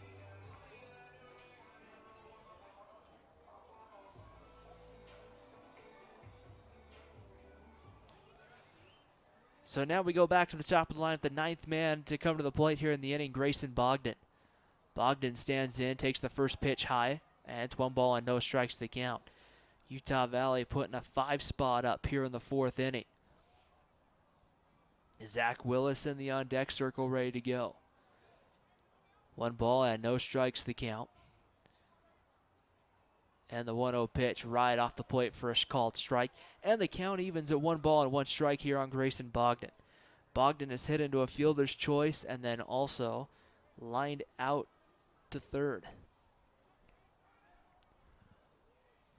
1 ball and 1 strike. Bogdan's been kept quiet here so far this series as he swings and fouls that one back. It's 1-2 on Bogdan.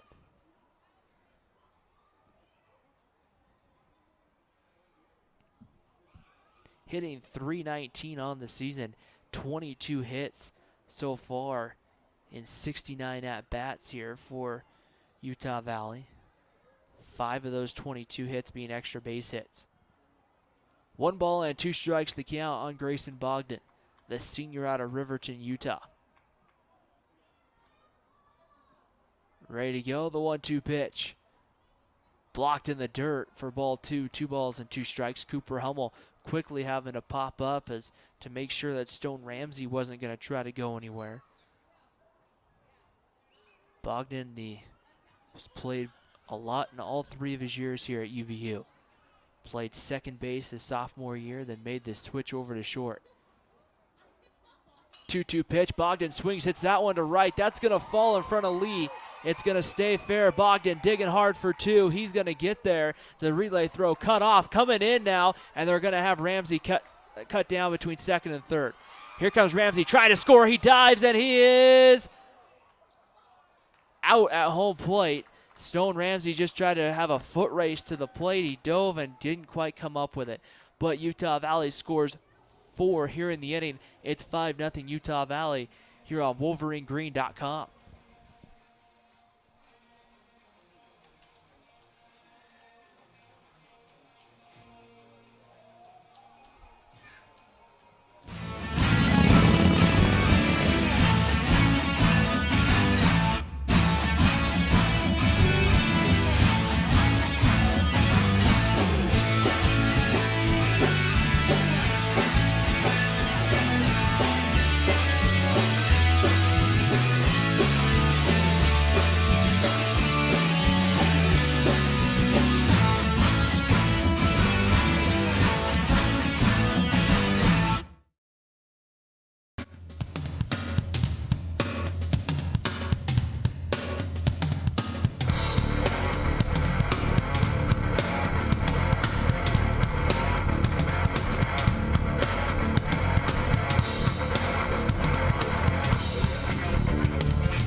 Top of the 5th inning here at Brent Brown Ballpark in Orem, Utah. The Wolverine Bats woke up in the bottom of the 4th inning, scoring 5 runs. It's 5-0 in favor of Utah Valley. Portland will send up 7-8-9. Kevin Farley had an error in the bottom of the 4th inning. We'll see here if he can redeem himself here for the Pilots. He was hit by a pitch in his previous at-bat. Patrick Wolf comes in. There's a bunt right back in front of home plate. Fielded by Willis. His throw to first in time for the first out of the 5th inning.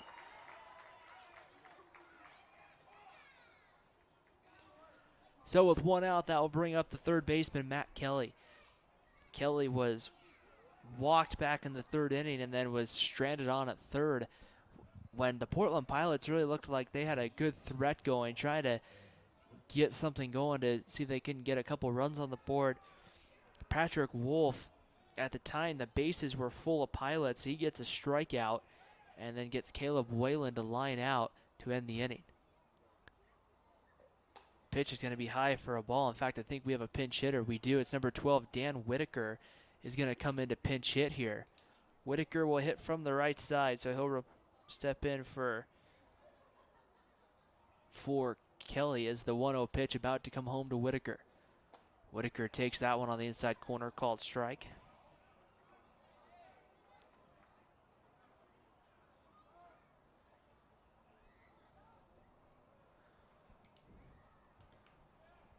One ball and 1 strike the count on Whitaker. Whitaker, a junior from Spokane, Washington. And the 1-1 pitch comes inside, and that one misses on the inside corner. It's 2 balls and a strike. Pinch hitting in that spot for Matt Kelly. Some action beginning to get loose down in the Portland Pilot bullpen.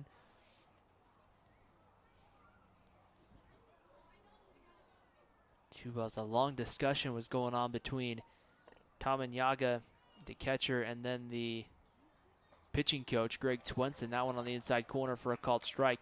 And we move to 2 balls and 2 strikes the count here on Whitaker. Forgione on deck, and then back to the top of the lineup and Jeffrey Lee. 2 balls and 2 strikes to count. Wolf, the left-hander, works here from the windup. Sorry, from the stretch as he gets set, comes home. That pitch swung on, fouled back, and we'll do another 2-2 pitch here over again.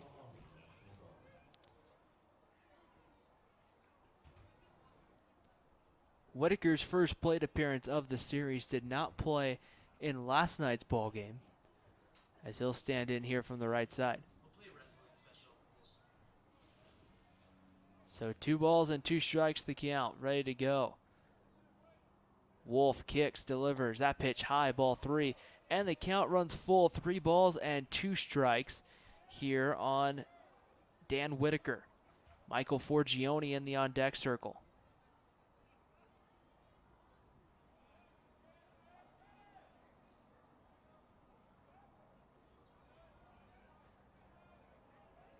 Ready to go, Patrick Wolf, the left-hander. Sets, kicks, delivers 3-2 high, ball 4. And Dan Whitaker's aboard here in the 5th inning. So Portland trying to get something started here to respond in that 5-run 5th inning. And now that's going to bring up Michael Forgione. Forgione grounded into the fielder's choice back in the 3rd inning. That retired Kevin Farley on at second base. Whitaker, the runner, over at first, gets his lead. 1 down, the pitch comes in. That one misses right off the plate with the fastball. It's 1 ball and no strikes the count. As Zach Willis will head out to the mound here and have a quick word with his starting pitcher.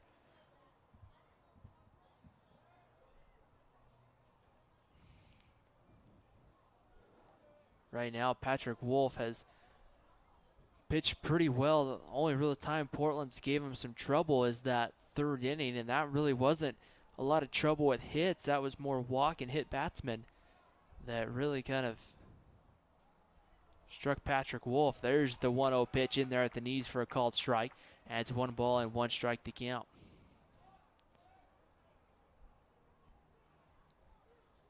Jeffrey Lee on deck to follow here in the top of the Portland lineup. Bullpens are quiet as diving back was Dan Whitaker. Whitaker on the season 0 for 1 in stolen base attempts. That pitch grounded right past and underneath the legs there of Stone Ramsey down the line. Brinkerhoff to cut it off, going in for second, and the throw is high. The tag is applied, but not in time as Forgione's into second on the double, and now Portland's got something going here with a couple of pilots on base.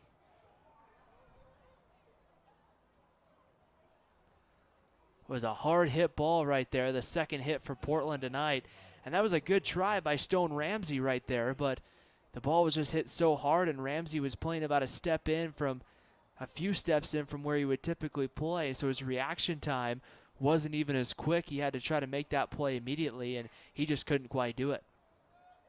1 out, and Jeffrey Lee stands to the plate. Lee has walked and has flown out to center. Runners on at 2nd and 3rd.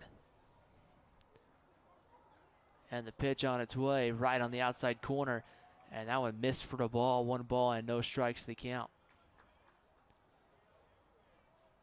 UVU will play back. They'll trade the run. They'll trade the run for the out here. Howell and Bogdan back just playing on the outfield grass. That wind has been pretty quick tonight. That's a ground ball through the hole past the diving Grayson Bogdan. 1 run will score. Whitaker is in. Right behind him is scoring is Forgione. Into second base is going to be Jeffrey Lee with the RBI single, and he advances to second on the throw. And with 1 hit, Portland's plated 2. It's 5-2 Wolverines. And right there, Portland showing the speed on the base hit. That's a pretty simple base hit, and just a great job by Whitaker and Forgione to show the speed there. We're going to have another pinch hitter for the Pilots. It will be number 32, Kevin Wade, a junior out of Mission Viejo, California, will come up here and pinch hit for the Pilots for Eric Sapp. was kind of surprised. Sapp was 0 for 2 tonight, but had a good game last night. The first pitch comes in and misses low for a ball. It's 1 ball and no strikes to count on Kevin Wade.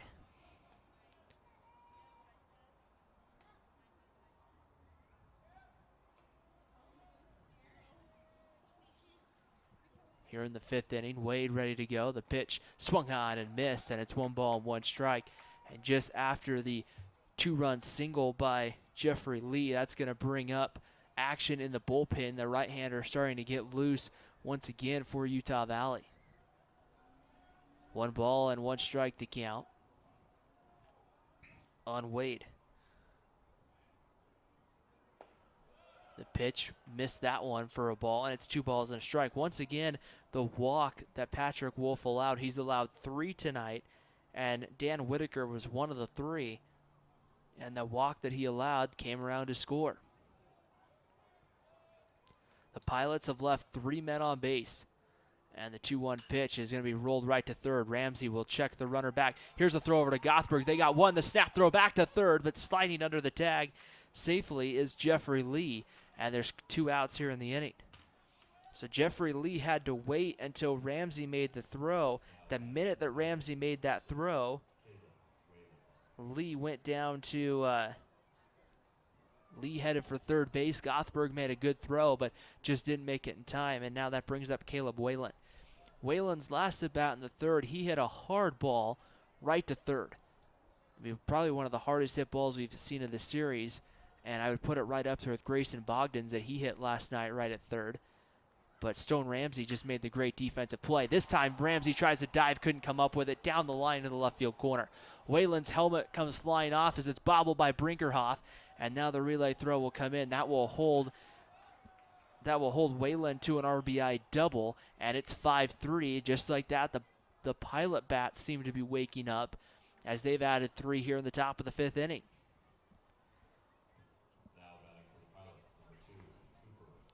And that's going to bring up Cooper Hummel.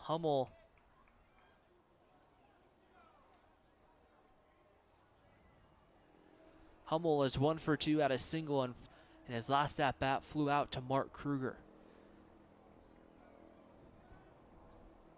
Patrick Wolf, 4 2/3. He's been touched for 3 runs though on the night.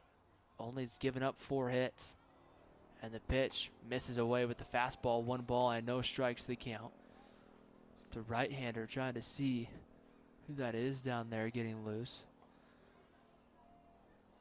With the green tops, with the kind of the green numbers with just the white outline, it can be kind of hard to see the white outline all the way down to the bullpen. The bullpen's just located down the right and left field lines. 1 ball and no strikes to the count here on Cooper Hummel. Hummel comes in hitting .404 into this at-bat. Has hit .423 this year with runners on scoring position. Hit a home run last night. That pitch going to get behind Zach Willis, heading down to third. Taking the turn is Kevin Wade, and Caleb Whalen. He'll get down to third there on. Just wait to see if that's a pass ball or a wild pitch. I would think that one's going to be probably a wild pitch against Zach Willis.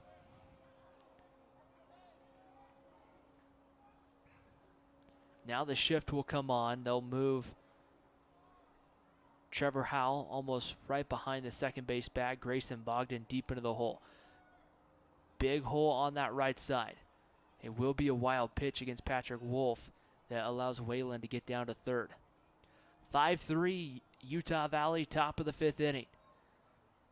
Wolf comes home, misses away with the fastball. It's 3-0.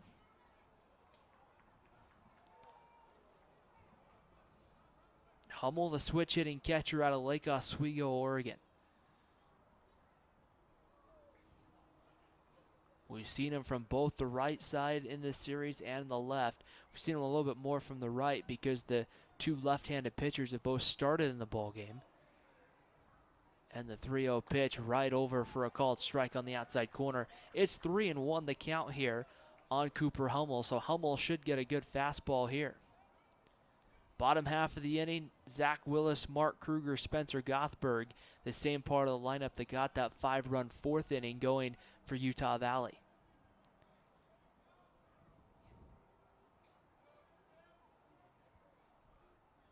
Wolf ready to go on the mound, gets the sign from Willis and comes home. There's a called strike on the outside corner. It's 3 balls and 2 strikes, the count here on Cooper Hummel.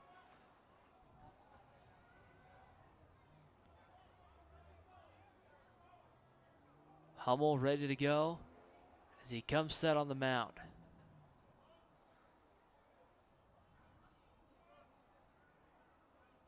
And ready to go, here comes the 3-2 pitch. The kick and the delivery, that one swung on, hit off into right field. Edmondson coming over, gets under, reaches up and makes the play, and the 5th inning comes to an end. Portland does their damage. They get 3 runs on 3 hits, no errors and 1 left on. We head to the bottom of the 5th. It's 5-3. Wolverines on top of the Portland Pilots. Now let's see how the UVU wrestling season went here on WolverineGreen.com.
Bottom of the 5th inning here at Brent Brown Ballpark, Utah Valley 5 and Portland 3. We move here to the bottom of the 5th inning as 2, 3, and 4, Zach Willis, Mark Kruger, and Spencer Gothberg will come up here for the Wolverines right now, trying to see if they can extend their lead. They had a 5-0 lead, and then the Portland Pilots scored 3 in the 5th inning, and which kind of to chip into that lead as the first pitch on the way to Zach Willis is low for a ball, 1 ball and no strikes to count. Davis Tamanaga beginning here the 5th inning. Tamanaga comes in, that pitch high, and it's 2 balls and no strikes to count. Some pitchers down in the Portland bullpen, but no action beginning to throw yet. Utah Valley just looks like has one of their pitchers warm as he'll head back to the dugout. 2-0 pitch in there at the knees for a called strike, and it's 2-1 the count here on Zach Willis. It will be Willis, Kruger, and Gothberg here in the bottom of the 5th inning. The 2-1 pitch on its way. That one swung on, hit down the right field line. Is it going to stay fair? It's going to go foul. Zach Willis just got that one to slice foul. That would have been extra bases for Willis, but this one goes foul, even the count up at 2 balls and 2 strikes.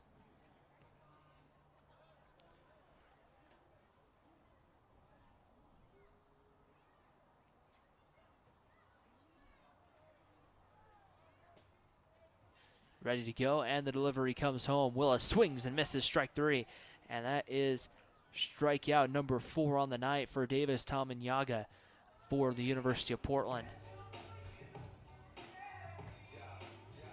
And with 1 out in the 5th inning, that brings up Mark Kruger. Kruger 0 for 2 on the night, has a fly out to left and then hit a line drive, but hit it right at Jeffrey Lee back in his last at bat in the night, or in the 4th inning. And there's a called strike. They're going to say Kruger went. No balls and 1 strike to count. Kruger, the senior out of Draper, Utah, fouls that one away down the right field line. It's 0-2.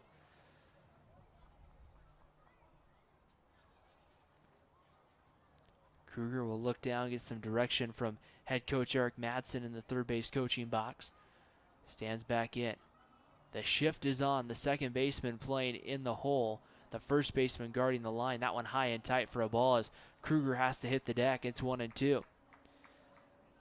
For Gioni, the shortstop for Portland, he's playing on the opposite side of the second base bag. So the shift for Portland's a little bit more of a true-like shift. And that pitch misses low below the knees for a ball. It's 2 balls and 2 strikes.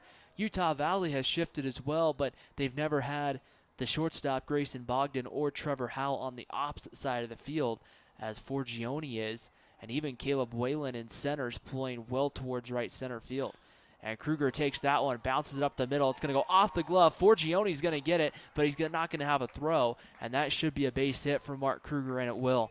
That was just perfectly placed right in the middle of that hole where Kevin Farley had to go up more towards center field to get it. Forgione wasn't over far enough, and a great job for Mark Kruger as he reaches for a 2-for-2. Spencer Gothberg now will come to the plate. Gothberg has a single to left and then a double to right center field that had an RBI attached to it back in the 4th. Davis Tominyaga getting ready to go on the mound from the stretch. The right-hander has given up 8 hits, 5 runs, only 1 of which has been earned. A pickoff move, diving back safely, is Mark Kruger at first. And that's when you know you've had a tough night, when you give up the 5 runs, but only 1 have been earned. 3 doubles allowed tonight by Tominyaga. Once again, that shift on as Whalen playing more towards right center field. There's a breaking ball, misses low, 1 ball and no strikes the count. A big hole out in left center field, as you can see on your screen right now. That's right center field, and you can see Caleb Whalen playing over more towards the gap out there by the flagpole. There's a huge nothing but green out there in left center field. 1 ball and no strikes the count.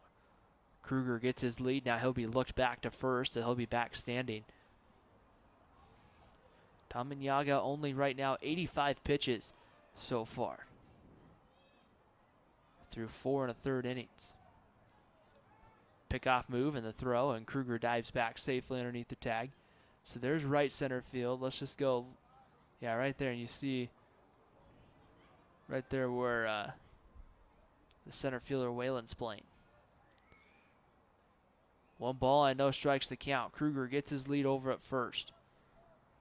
Ready to go, Tominyaga. Pickoff move again. Kruger dives back safely.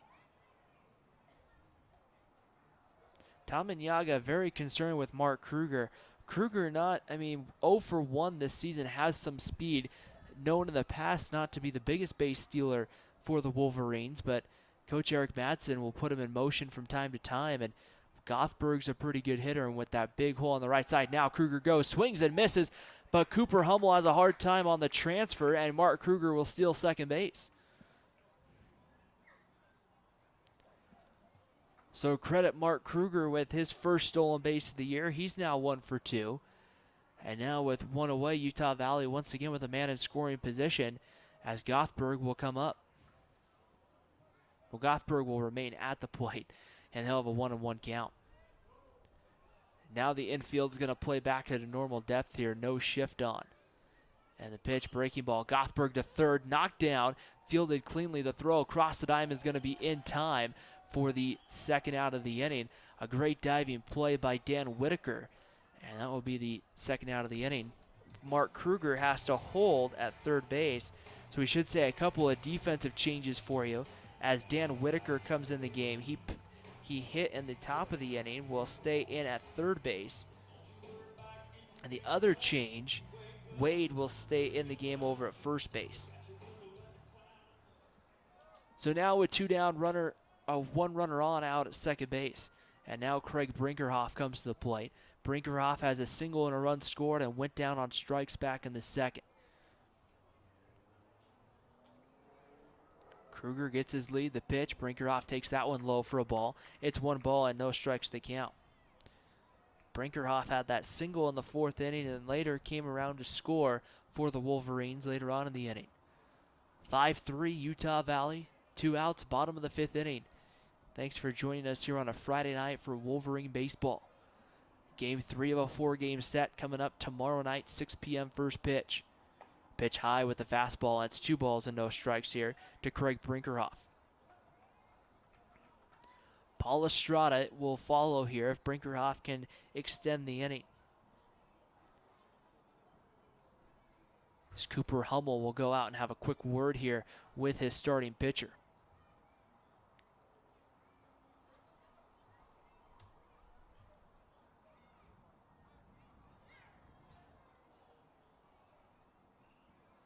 Two balls and no strikes the count here on Brinkerhoff. Infield playing pretty straight up here. Outfield, one still shaded more towards right center field. 2-0 pitch, misses ball 3. It's 3 balls and no strikes the count here on Craig Brinkerhoff. That wind still blowing pretty good in from right field.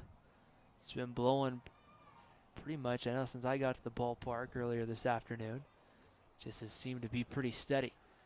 Ready to go, the 3-0 pitch. High, ball 4, and Craig Brinkerhoff is on for the second time tonight, this time via the walk for Paul Estrada.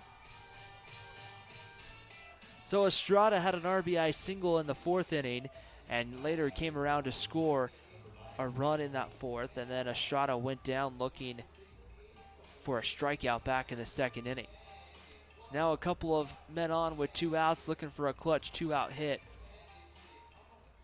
Right here is Paul Estrada. Estrada, the DH tonight. Seen some time in the infield as well for Eric Madsen, but also has DH'd a couple of times here so far. First pitch on its way. That one in at the knees for a called strike, and it's no balls and 1 strike. The count on Paul Estrada.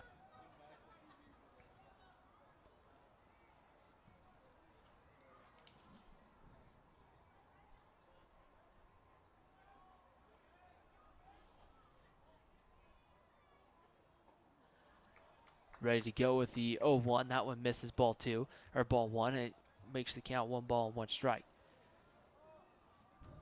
5 runs on 8 hits, no errors for Utah Valley. 3 runs on 4 hits and 2 errors for the Portland Pilots out of the West Coast Conference.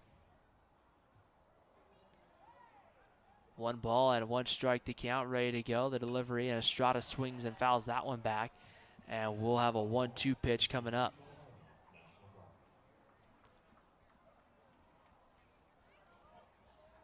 Once again, Cody Hawken in left field playing in. And Waylon playing in as well and played more towards right center field. Surprised in a sense to see it's going to be a long run if at one of these times Paul Estrada takes it out to deep left center. Estrada swings, hits that one to right field. Kruger is going to be coming around third. They're going to wave him. Here comes the throw. It's going to come back into second. Kruger will score. It's 6-3 UVU. An RBI single for Kruger. Brinkerhoff advances to second. Should say an RBI single for Estrada. And Kruger comes in to score. 6-3 Utah Valley. A clutch 2-out hit for Utah Valley as Ryan Edmondson will come to the plate. See that here on replay as just see a nice shot through the right side. With Jeffrey Lee playing shallow, there was an opportunity for a play at the plate. The throw had to be perfect, and the throw actually came into second where they were trying to get Craig Brinkerhoff, who had rounded the bag. First pitch fouled off by Edmondson. Hawken gives it a run, but it's up onto the berm. Some kids out there trying to collect the foul ball on the berm. It's a cool night for baseball, but still a comfortable March evening here in the Utah Valley. Very comfortable, as it's supposed to be cloudy the next couple of days before some rain comes in early next week. 0-1 pitch. Edmondson takes that pitch low and away, and the count evens at 1 ball and 1 strike. Brinkerhoff and Estrada both with good speed on the base paths. They're not going to hold Estrada on. At first is Kevin Wade. Wade playing, just hugging that line as that one misses low and inside, ball 2. 2 balls and a strike on Edmondson. Edmondson grounded out to first in his last at bat in the 2nd inning for the 2nd out, but that was able to bring home a run.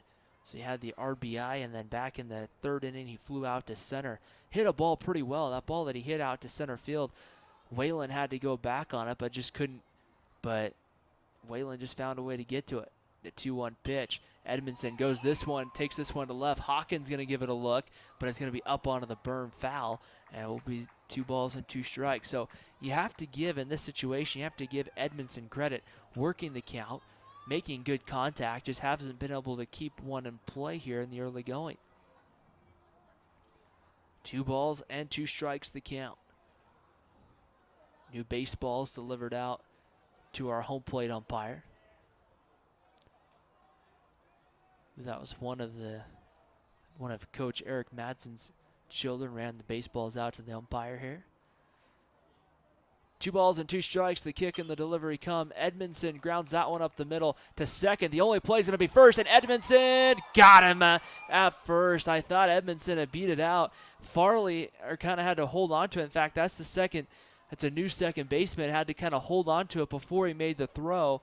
And about the time he made the throw, it just wasn't in time. We head to the top of the 6th inning here at Brent Brown Ballpark. The Wolverines had one in the 5th. 6-3, Utah Valley on top of Portland here on WolverineGreen.com.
The night for Patrick Wolf will come to an end here in the top of the 6th inning.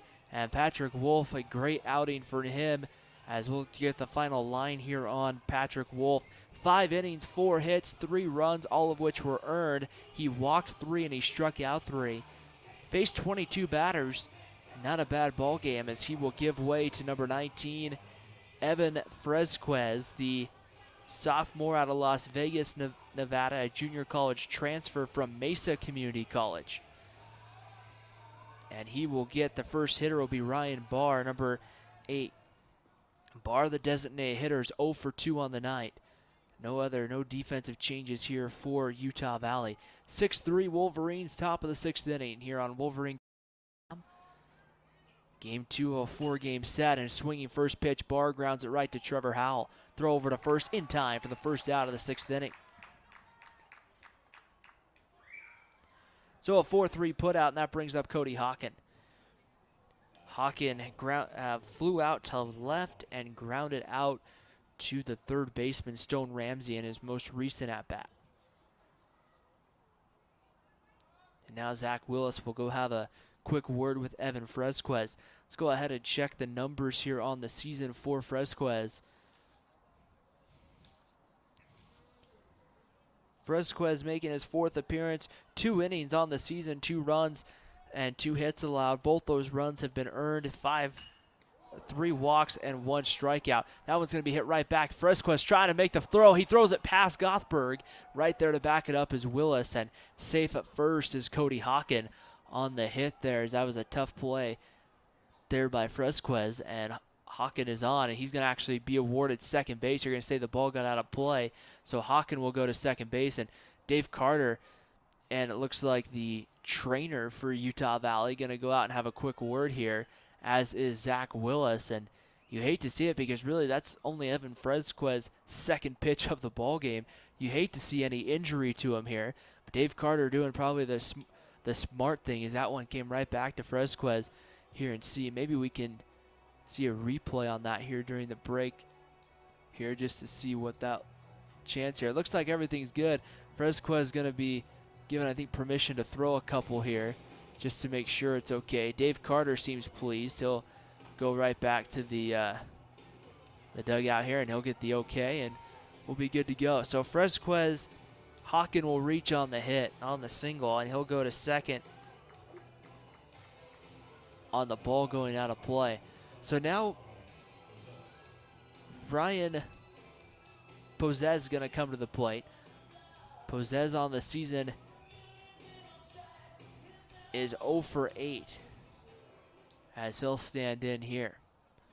His first plate appearance of the ball game, he came in for Kevin Farley.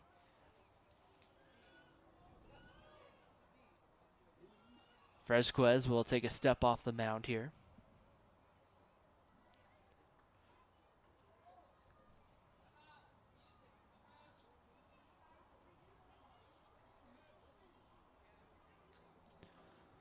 And now Zach Willison, they're going to have a quick conference on the mound here.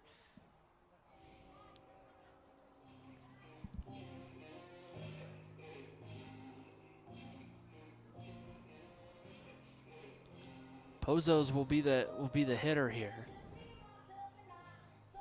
And Pozos will stand in from the right side. 0 for 8 on the season. 1 run scored, 1 strikeout, does have a stolen base. First pitch as Fresquez will turn and look the runner back to second base. It's Dan Whitaker in the on-deck circle for the Pilots. 1 down, top of the 6th inning. Pitch on its way, fouled away. That'll be 0-1 here.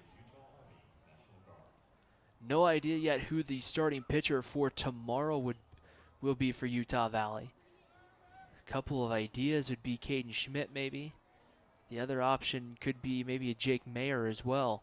Danny Bettis we know will go on Saturday or on Sunday, which will be a little bit different. We're used to seeing Danny Bettis on day 1 of a series, but he'll go on day 4. The 0-1 pitch swung on and fouled back. That works out perfect for Utah Valley because if you take a look at the calendar, your next game's not until Friday, which means you'll have a perfect opportunity to rest Bettis for almost a full week for about 5 or 6 days, and then he'll be ready to go for that Friday game against the Minnesota Golden Gophers. And then you can probably have a good opportunity to see some sort of pitching staff that we'll see when the WAC play begins that following weekend down at Grand Canyon. 0-2 pitch comes in. That ball's grounded to second base. Diving stop made by Howell. He gets to his feet. The throw to first is in time. They got him. A bang play at first, but Trevor Howell able to make the play just in the nick of time for the second out of the inning. Hawken goes down to third, and with 2 outs, that's going to bring up Dan Whitaker.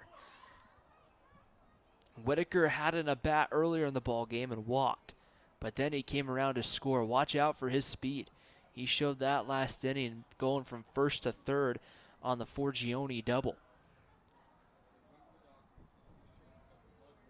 Whitaker ready to go with 2 down. The pitch, breaking ball in on the knees for a called strike, and it's 0-1.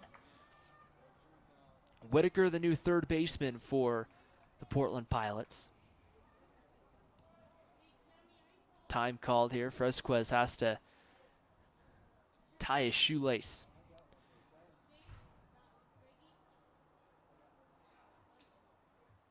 Right here is now another quick conference on the mound here. We'll check some WAC scores for you here throughout the Western Athletic Conference. You have full slate of action tonight. We do have some games that have already gone final that were played earlier today. No balls and a strike. That one comes inside and tight, and it hits Whitaker. So Whitaker's going to be aboard here in the top of the 6th inning after being hit by the pitch. So he's been up twice and has gotten aboard on some sort of a walk or a free pass both times. We'll pass along a couple of scores for you. Sacramento State down taking on Arizona, tied at 1 in Tucson.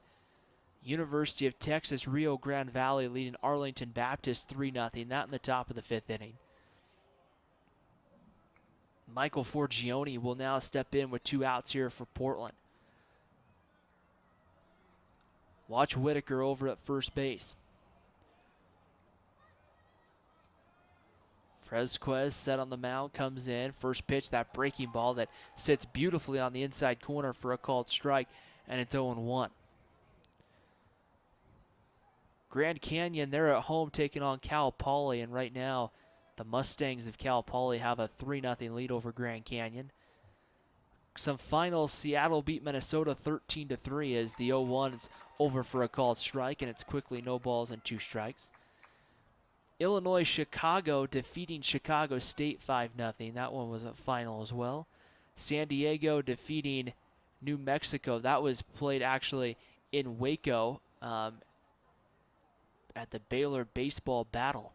In fact, 2 teams from New Mexico State played again later on in the day against Baylor. That one right now delayed in the 3rd inning in Baylor. UC Riverside and Bakersfield, that one's been postponed today due to inclement weather. There's a ground ball hit right to Grayson Bogdan. He'll go the short way to Howell, and the side is retired. So the Pilots do get a couple on, but they don't score them. We head to the bottom of the 6th inning. It's Utah Valley 6, Portland 3. You're watching Utah Valley University Baseball on WolverineGreen.com.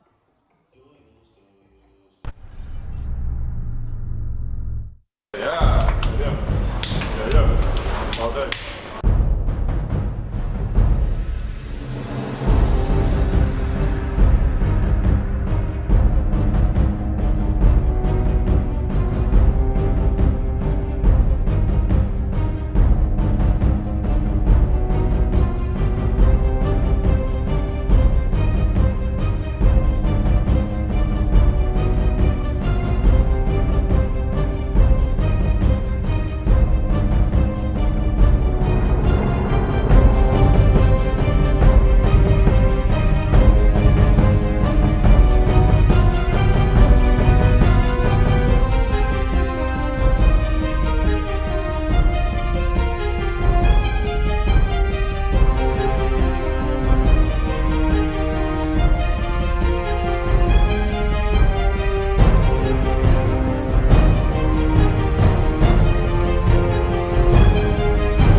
Bottom of the 6th inning, and the Portland Pilots make a pitching change in between innings. It's going to be number 18, Marty Lackenbach, will come in out of the bullpen. Lackenbach, a junior out of Woodinville, Washington, played at Woodinville High School and then Bellevue Community College. So the first pitcher that Lackenbach will face will be Trevor Howell. It will be Howell, Stone Ramsey, and then back to the top lineup and Grayson Bogdan. We'll check the numbers here momentarily on Lackenbach in the first pitch. Low and in there for a called strike at the knees. It's 0-1 on Trevor Howell. Howell 2 for 2 tonight, has a single and an RBI double back in the 4th inning. The 0-1 pitch on its way home. Howell swings through that one, and it's 0-2. Giving you the numbers here on Marty Lackenbach. Lackenbach making his 5th appearance. He's gone 4 1/3 innings on the season, 6 hits, 4 runs, 3 of which have been earned, 3 walks and 3 strikeouts. Opponents are hitting .286.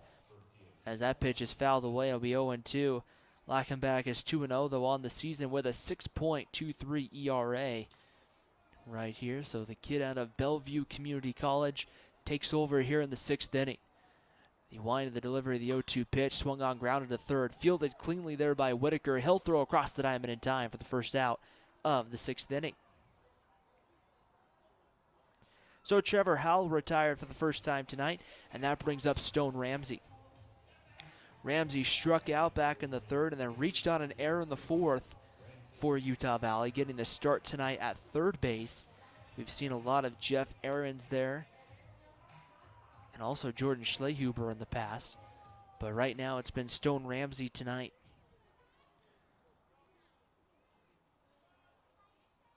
Ready to go. The first pitch on its way to Ramsey's in there at the knees for a called strike, and it's 0-1. Ramsey hitting in the 9 spot for Utah Valley's made a couple of nice defensive plays and found a way to make a couple of nice offensive plays as well. The 0-1 pitch, Ramsey fouls that one away, and we'll have an 0-2 pitch coming here to Stone Ramsey. Grayson Bogdan in the on deck circle to follow here for Utah Valley. The Wolverines looking to try to even up this series tonight. This second of a 4-game series, as Ramsey takes that one high for a fastball. It's 1 ball and 2 strikes. The Pilots winning last night here 10-3. We got a 7-inning game from Jordan Wilcox. Went 7 innings, 4 hits, 1 run that was not earned and walked 1, and then they got some offense, a 7-run second. That one they're going to say hit Stone Ramsey. I think they're going to try to say here, I think Portland's trying to say it went off the knob of his bat is what they're going to say, and they're going to make Ramsey get back in the box. Ramsey was trying to say that it went off of his arm, and he was trying to say that it hit a spot in his arm, and that's what it hit off of. But the home plate umpire, Pancho Flores, says no, it hit the knob of your bat, and when it hits that knob of that bat, it's the equivalent of a foul ball. Sometimes, though, you can't do right here.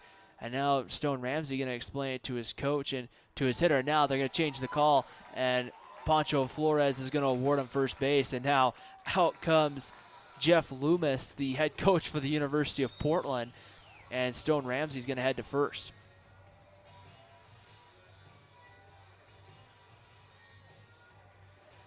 So with 1 out, back to the top of the lineup, and Grayson Bogdan.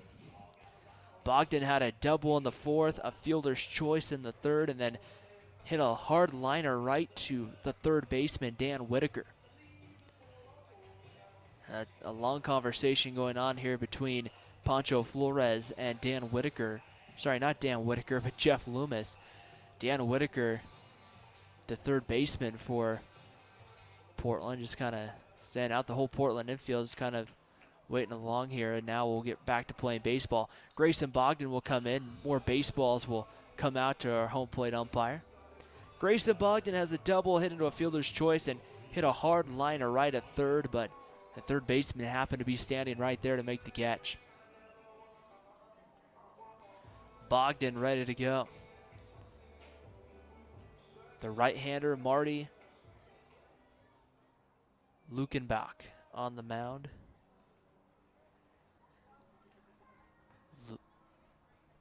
Lukenbach ready to go from the stretch time called, as I think that was the catcher Cooper Hummel who called time. The flag out in right center field, still blowing strong here in the bottom of the 6th inning. Just a little bit over 2 hours so far. Pickoff move, diving back, and Stone Ramsey got just back underneath the tag. A great throw over by Lukenbach, and almost got Stone Ramsey. Lukenbach, I'm sorry.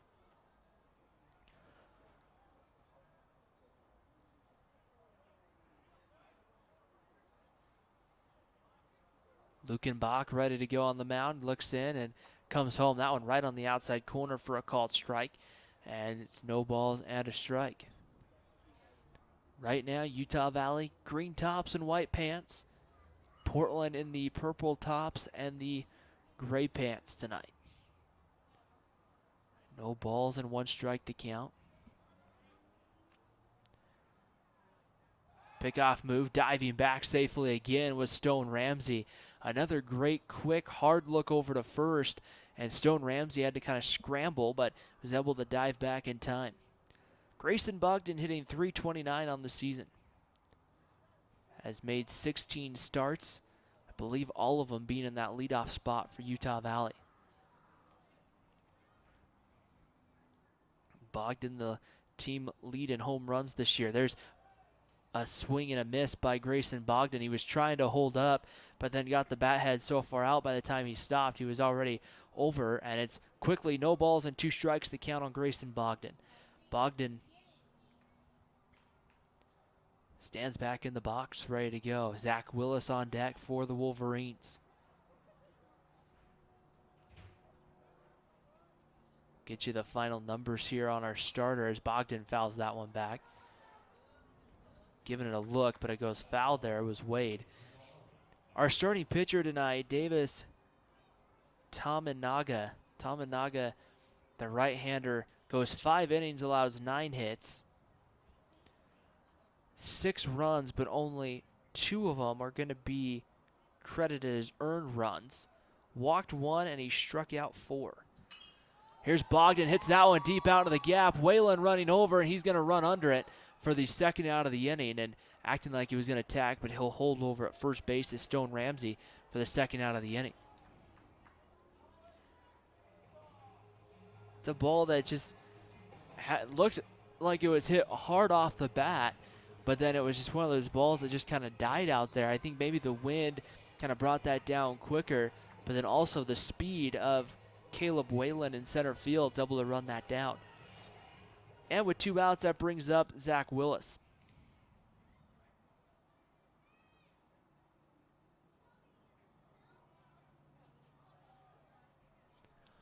Willis, the catcher, as Lukenbach will look him back to the bag. Zach Willis hitting .302 on the year. Catchers reached on an error, struck out, and grounded to short on the night. Pitch comes in. That one misses low for a ball, and it's 1 ball and no strikes to count here on Zach Willis. Willis has been a staple, especially recently in that number 2 spot for Eric Madsen and the Wolverines. If they can hold on tonight, we'll get to 8-8 on the regular season. 1-0 pitch about to come home, and that one's in at the knees for a called strike. The count evens at 1 ball and 1 strike here on Zach Willis.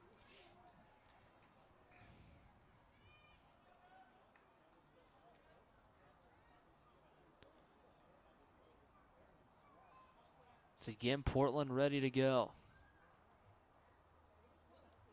From the stretch, here's the pickoff move. Diving back, the ball's going to get past the first baseman, Wade. That's going to be down the line. Making the turn, heading for third will be Stone Ramsey. He is going to be there as the throw comes bouncing in. And so on E1 against the pitcher is going to move Stone Ramsey all the way to third base with 2 outs. That's the 3rd error against the Pilots. Portland had 4 of them yesterday, and that was just one of those tough ones. That's 7 errors in 2 games.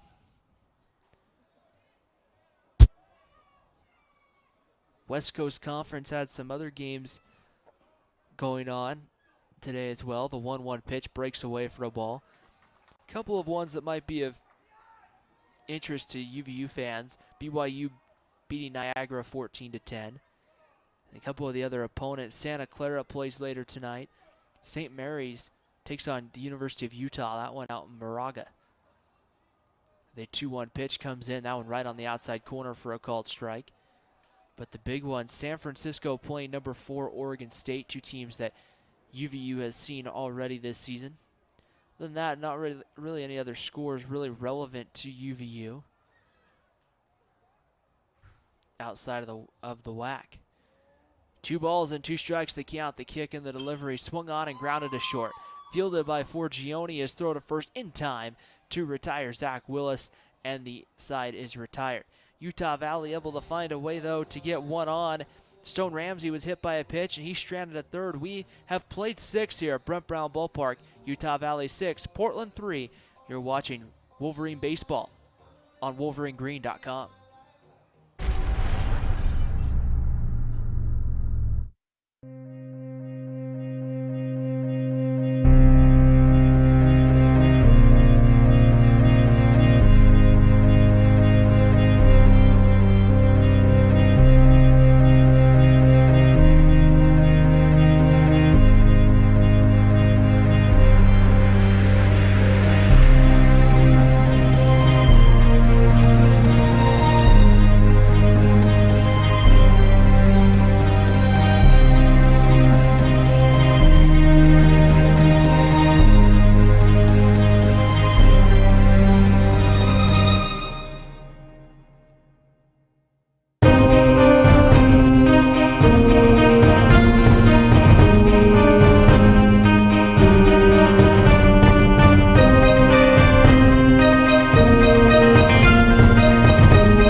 Top of the 7th inning at Brent Brown Ballpark here on the campus of Utah Valley University, where right now the Wolverines lead Portland 6-3 as we begin the 7th, as top of the lineup will come up here for the Pilots. Jeffrey Lee, Kevin Wade, and Caleb Whalen, 1, 2, and 3 due up, and they'll do it against the right-hander Evan Fresquez, who will begin his 2nd inning of work.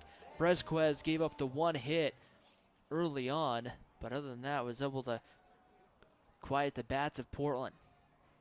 And the first pitch on its way misses for a ball. 1 ball and no strikes to count on Jeffrey Lee. Lee 1 for 2 in tonight's ball game, has a 2-run single in the 5th, was walked in the 3rd, and flew out to right in the 1st. So he has found his way on here in the early going. Time called as Jeffrey Lee will step out of the batter's box.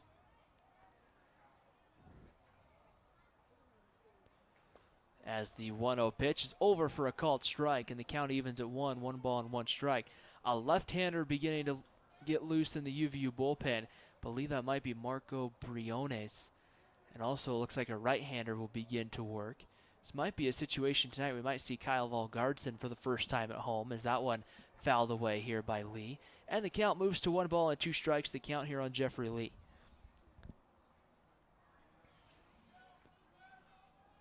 This is close. I mean, within right now a save situation if this stays this score heading into the 9th inning. Hopefully Utah Valley can add a couple more. The 1-2 pitch misses low and away, and it's ball 2. 2 balls and 2 strikes to count here on Jeffrey Lee, the leadoff hitter for the Portland Pilots. Last night the Pilots went with Jason Rosen in right field.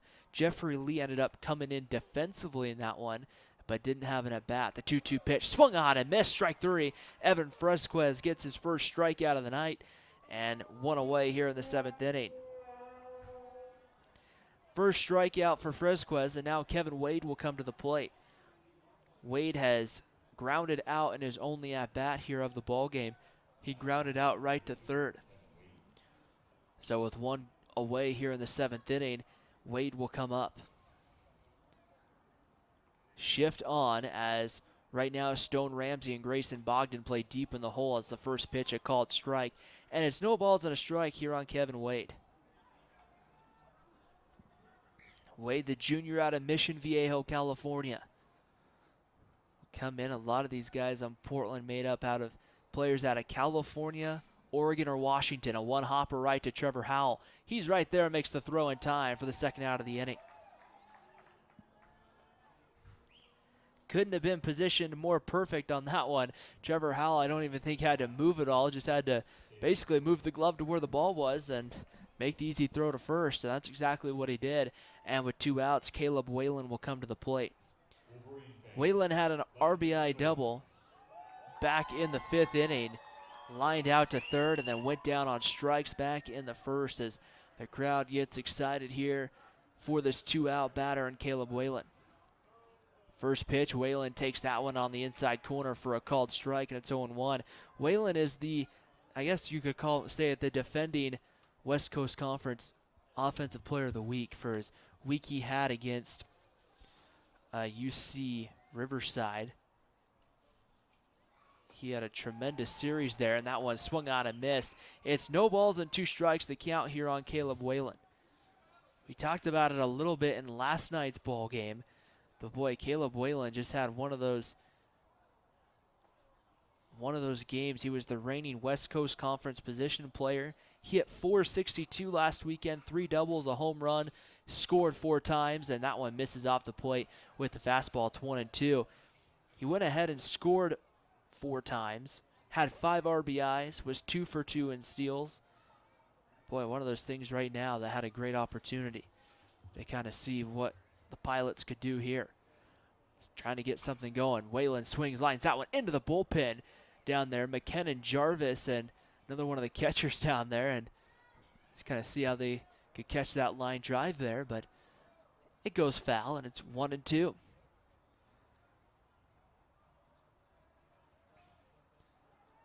One ball and 2 strikes to count. Grayson Bogdan playing deep in the hole. Stone Ramsey playing almost right on the 3rd baseline there at 3rd.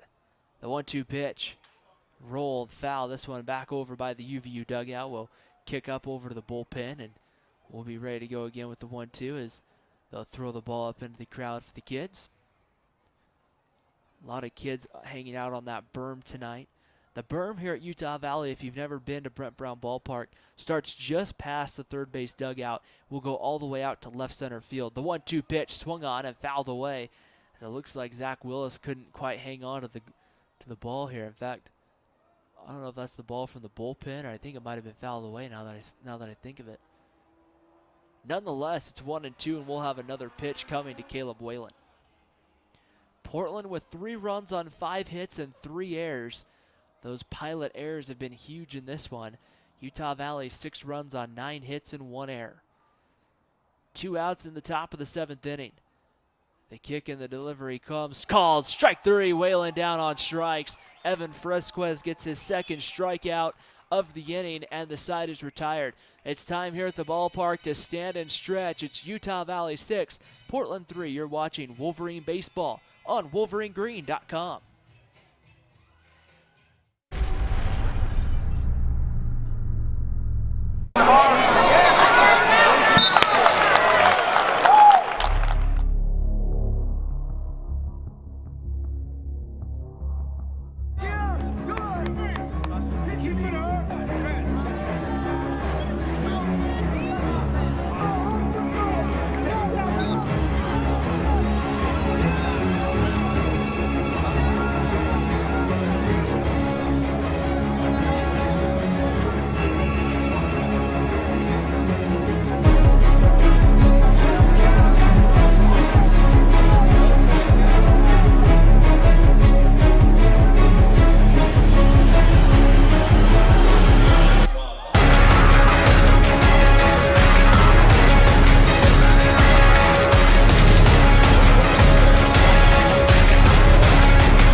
The 7th inning stretch performed tonight on the trumpet here at Brent Brown Ballpark as we get ready to begin the bottom of the 7th inning. Mark Kruger already in the box, ready to go.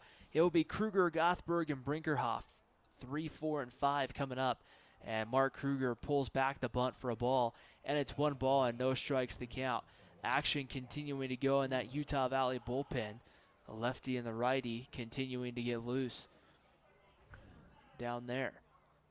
1 ball and no strikes to count here on Mark Kruger.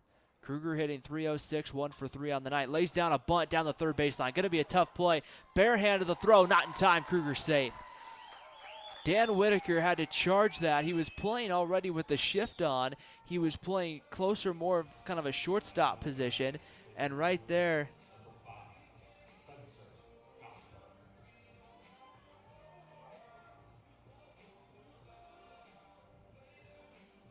they do a nice job, as a great job by Mark Kruger of doing that bunt. That's the one kind of negative with that shift, is if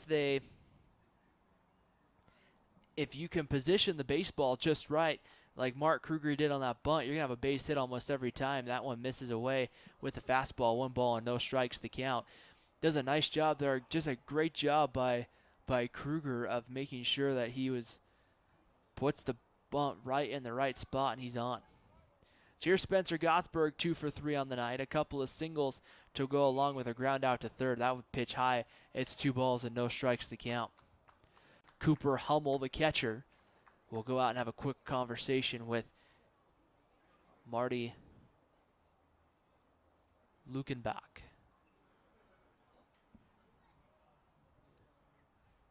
The right-hander will get ready to deliver a 2-0 pitch coming to Spencer Gothberg.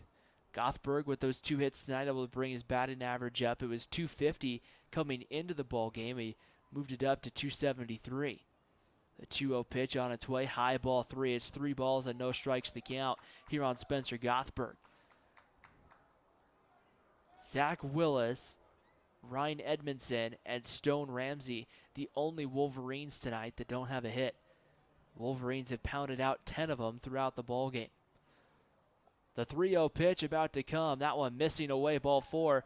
And Spencer Gothberg draws a free pass here in the bottom of the 7th inning. So now runners on at first and second, and you got Craig Brinkerhoff coming to the plate. Brinkerhoff has walked, struck out, and then also had a single in the 4th and came around to score a run. His average up over 300 on the season. Brinkerhoff had a year last year where he just started and just never got off to the start that he wanted to, and then had a really good WAC tournament down in Mesa, trying to get back to the year he had as a sophomore here at Utah Valley. He had a good year for average as a sophomore during his sophomore campaign.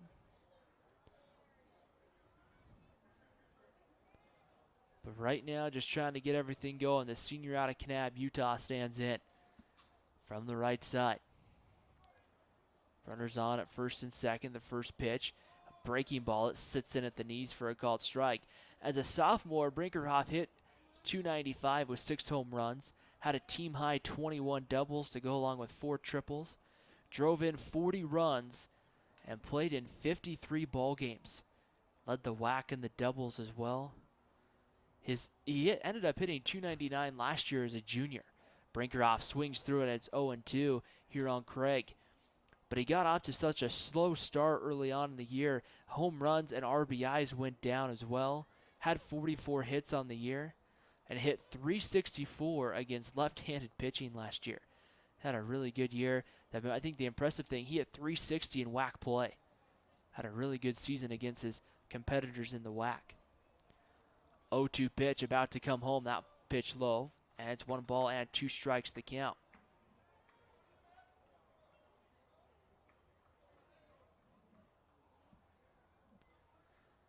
Runners on at first and second. Nobody out. Bottom of the 7th inning. Wolverines looking for some insurance runs to come in here. Wade not holding on Spencer Gothberg at first. And the 1-2 pitch. That one called. Strike 3. Brinkerhoff down looking to start the 7th inning. 87 miles an hour, low and away. Wasn't much you could do with that pitch there if you're Craig Brinkerhoff. And if you do, you run the risk of it being a tailor-made double play ball. So Brinkerhoff down on strikes. The first strikeout of the ball game for Lukenbach. And with 1 out, that brings up Paul Estrada. Estrada has a pair of RBI singles and a strikeout on the day, 2 for 3. Here for Portland, or for UVU. Where's number 9 from the right side? Breaking ball in there at the knees, just a little bit low for a ball, and it's 1 ball and no strikes to count here on Estrada. Utah Valley's been a little more patient tonight than they were yesterday. Last night's ball game, they swung at quite a few first pitches. Just kind of swung at some first pitches and fouled it away. And now time called, and Estrada will step out of the batter's box here. Kruger at second, Gothberg at first. Estrada at the plate, the 1-0. Off the plate with the fastball. It's 2 balls and no strikes. The count action beginning to go now in the Portland bullpen. A right-hander beginning to throw down the first baseline in their right field bullpen. Working from the stretch, Marty Lukenbach. Lukenbach working from the stretch. Time called by Paul Estrada. Granted there by Pancho Flores. 6-3 UVU, bottom of the 7th inning here at Brent Brown Ballpark. Traffic coming down University Parkway here on a Friday night. Pitch off the plate, ball 3, and the count runs to 3 balls and no strikes to count here on Paul Estrada. UVU kicking off the home schedule here, kicking off spring break for the students here at Utah Valley University. No classes until a week from Monday. Here's the fastball. That goes off the glove of Hummel, but it's ball 4 anyway. And the bases are full with 1 away, and that's going to bring up Ryan Edmondson. The third time tonight that Paul Estrada has been on base. As Ryan Edmondson will come up here, as now Cooper Hummel will go have a conversation. Portland's going to bring the infield in. They're going to try to cut down on the run at the plate. Eric Madsen's going to have a conversation here with Edmondson. And really here, if you're Edmondson, if you can get a fly ball deep enough to the outfield where that can at least just bring a run in. And now here as Greg Swenson's going to come out. In fact, no, I'm sorry, that's Coach Loomis going to come out of the dugout. We're going to have, I believe, a pitching change here at Utah Valley. Maybe it's just a visit by, that's actually just Greg Swenson, I believe, out there, the pitching coach for the University of Portland. He'll go out and just have a quick conversation with his right-hander, probably on how they want to play Edmondson. Edmondson 0 for 3 on the night, but does have an RBI on the ground out to first. That came back in the 4th inning. Then he had a ground out to second in his last at-bat in the 5th inning. He hit in both in the 3rd and the 4th and also in the 5th innings. The only Wolverine to hit in all 3 straight innings like that tonight. Zach Willis hit in both the 4th, 5th, and the 6th. But kind of an interesting thing just kind of throw out there as I look down at my scorebook here. So here's Edmondson to stand in. Portland's going to bring the infield in. They're going to try to cut down the run at the plate. The danger of that is the runners can get a little bit bigger leads, and you don't have as much reaction time. So hard hit balls be easier to get through. First pitch to Edmondson, in there for a called strike on the outside corner. It's no balls and 1 strike on Ryan Edmondson.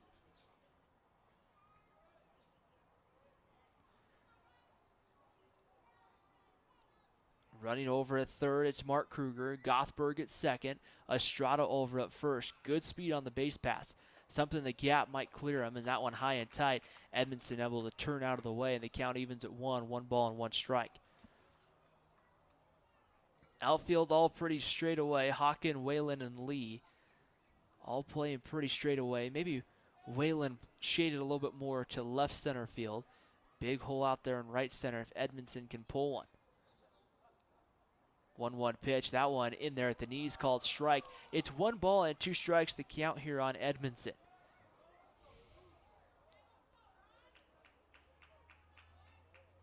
One away, so a fly ball to the outfield should be, as long as it's deep enough, should get Mark Kruger home. But it'd be nice to put a couple up here. 1-2 pitch. Edmondson check swing. Did he go? Yes, says home plate umpire Pancho Flores for the 2nd out of the inning. So Edmondson down on strikeouts, and that brings up Trevor Howell. 2nd strikeout for Lukenbach here in the 7th, and now that brings up Trevor Howell. Now Howell tonight is 2 for 3, has an RBI double, a single, and a ground out. So one of the Wolverines that's had a couple of hits. So if there's a guy you want up at the plate right now, you might be pretty happy if you're Utah Valley that is Trevor Howell. Howell from the right side of the plate, hitting .326 on the year. First pitch, low for a ball, 1 ball and no strikes the count. Howell 15 for his first 46 with 7 RBIs. Has the 3 doubles, including 1 down the left field line back in the 4th that brought home an RBI. The 1-0 pitch misses low, ball 2. 2 balls and no strikes the count. The right-hander continuing to throw down in the Portland Pilots bullpen just down the right field line. The American flag out in right center field, still kind of swirling all over the place. 2-0 pitch coming in, and that right on the outside corner for a called strike. It's 2-1 on Trevor Howell. Howell has had a good year, hitting .326 on the season.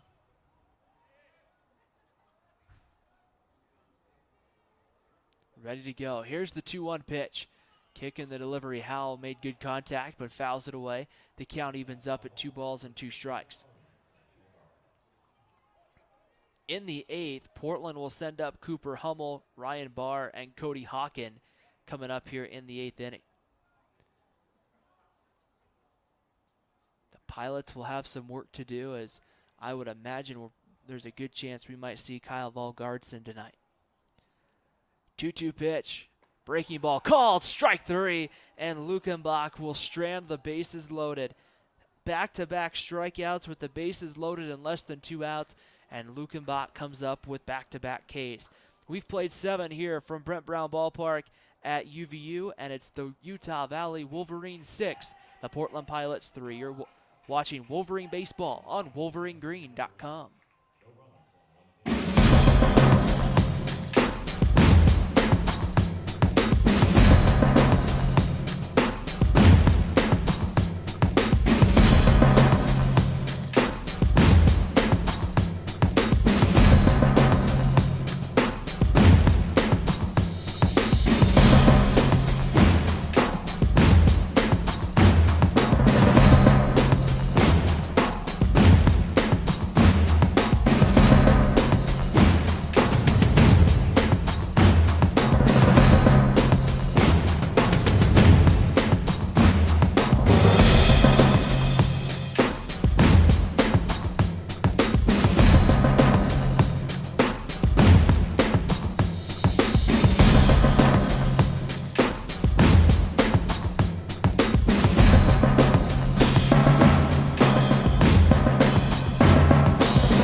Top of the 8th inning at Brent Brown Ballpark, Cooper Hummel will stand in to lead it off.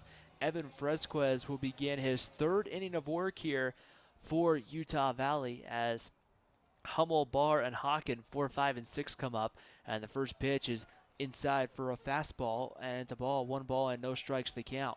Hummel hitting .396. This is his first plate appearance tonight, coming from the left side. In the 9th inning of last night's ball game, from the same side of the plate, he put one deep into right center field. Here he'll ground one to the right side, but right at Trevor Howell. Howell makes the play to first in time for the first out of the 8th inning. And Evan Fresquez has come in and has done a nice job. That is 7 straight retired, and now Ryan Barr will come to the plate. Barr 0 for 3 has fouled out down the left field line, grounded out to first, and grounded to second. That time that he hit the fly ball down the left field line, Craig Brinkerhoff is back in the 2nd inning. Brinkerhoff playing in a little more deeper than left field. Barr grounds that one right up the middle for a base hit. And the Pilots are on. That's their 6th hit of the night. They got somebody on here in the 8th inning with a single. Barr hit that ball. Craig Brinkerhoff just came sprinting over, and he's able to make it. The catch right up in that corner down by the bullpen. There's a corner that kind of jets out to the 305 mark. It wasn't in that one. It was right before that as you go to that very kind of side where the outfield and the infield berm meet. But Barr gets the single with 1 out. Here's Cody Hawken. Hawken is flied out into a double play, grounded out, and then singled in his last at bat in the 6th. Pitch on its way. Hawken lines that one hard, but that will be foul up off the cement there up against the berm, and that one will roll foul. Last night, Hawken had a pretty good ball game, 1 for 4, had a couple of strikeouts, but those runs came at the right time. Will play some good defense out in left field, made a couple of nice plays for the Pilots. No balls and 1 strike to count. Trevor Howell playing a little bit more up the middle right now, just right of the second base bag. The runner over at first. Ryan Barr gets his lead. The pitch misses away with the fastball. Evens the count here at 1 ball and 1 strike. Go ahead and get some updated scores for you here from throughout the Western Athletic Conference. Next weekend, I believe, throughout the WAC, except for Utah Valley, will begin conference play. The opportunity, the goal in the conference, to be in the top 6 to go to the WAC tournament down in Mesa. 1-1 pitch comes inside and hits Hawken, and the Pilots will have something going here with a couple of men on in the 8th inning.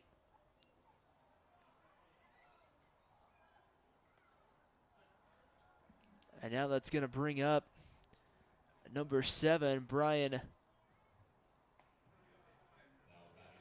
Posez. As Posez will come up, number 7.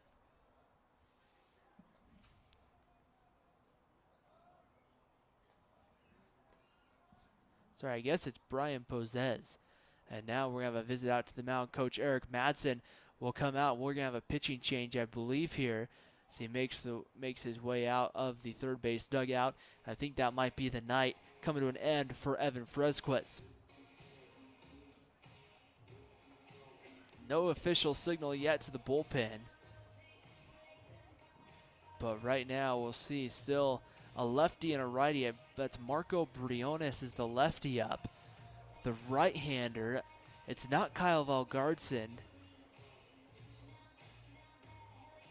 I'm trying to see here. I don't have binoculars with me tonight to see.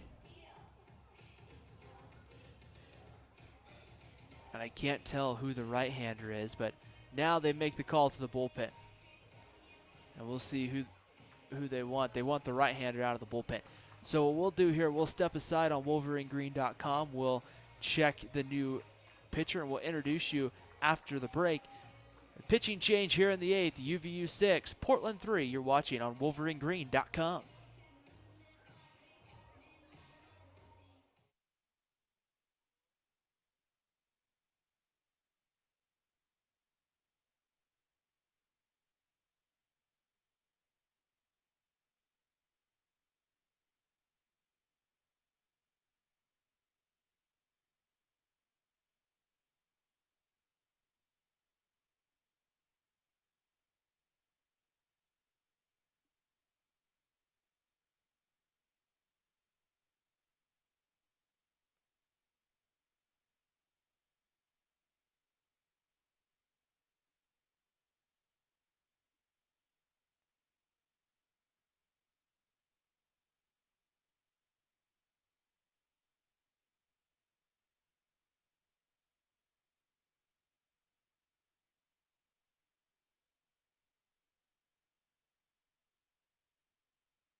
Utah Valley will go to the bullpen here in the 8th inning. They'll go to the right-hander, Greg McCooch, number 18. The right-hander out of King of Prussia, Pennsylvania. Upper Marion Area High School, played at Westchester for his junior college.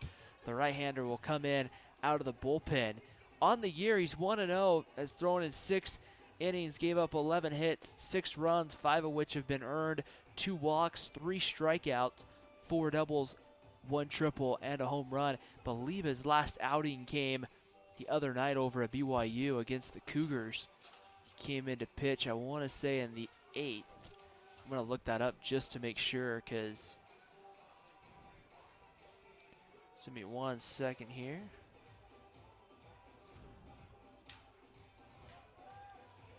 McCooch's last outing did come at BYU. Pitched 1 inning, gave up 1 hit, no runs, 1 walk, and no strikeouts. He comes in, he inherits a couple of base runners.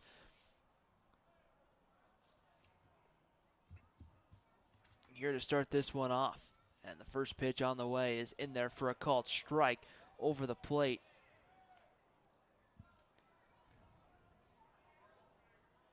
To Brian Bozez.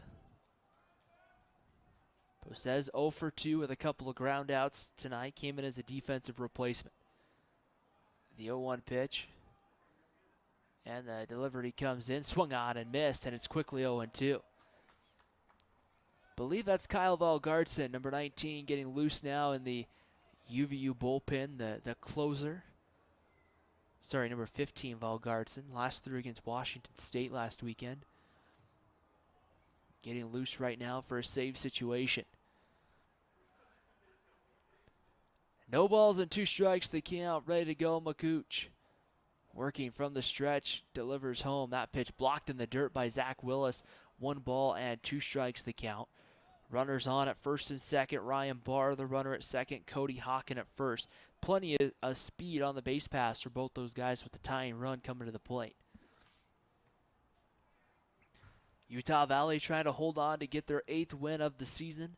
Trying to build that momentum as we build closer and closer to the start of Western Athletic Conference play here at the end of the month at Grand Canyon. That would be a big series. Grand Canyon should finish near the top of the conference once again. The 1-2 pitch, breaking ball missed away, and Willis does a nice job there. It's 2 balls and 2 strikes. The count here. On deck, it's Dan Whitaker to follow Portland tonight. 2 of 9 with runners in scoring position. 3 of 12 when runners have been on base. Trevor Howell, the runner on at the second baseman, holding the runner as close as he can to the bag, not playing very far off. Gothberg will fill in the gap. The 2-2 pitch misses low and away, ball 3. The count runs full, 3 balls and 2 strikes. The count on Brian Pozez.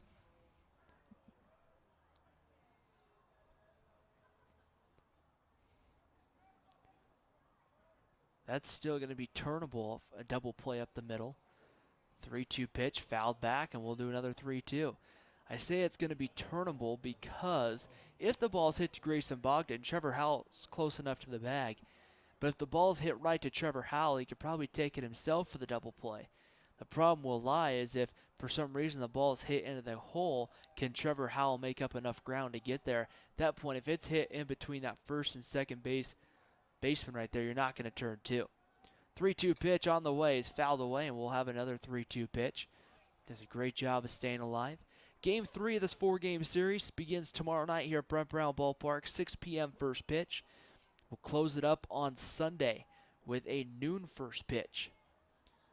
Then we'll have about 4 or 5 days off, and next weekend, the University of Minnesota, the Golden Gophers. First time a Big Ten team's made a trip to Orem. 3-2 pitch comes in. That ball's hit right through the right side for a base hit. Coming around third is going to be Ryan Barr. He will score, and it's 6-4 Utah Valley on the RBI single there by Brian Pozez.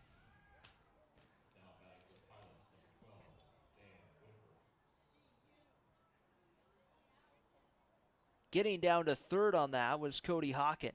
So he made the easy turn, and now some defensive signs being given out by catcher Zach Willis.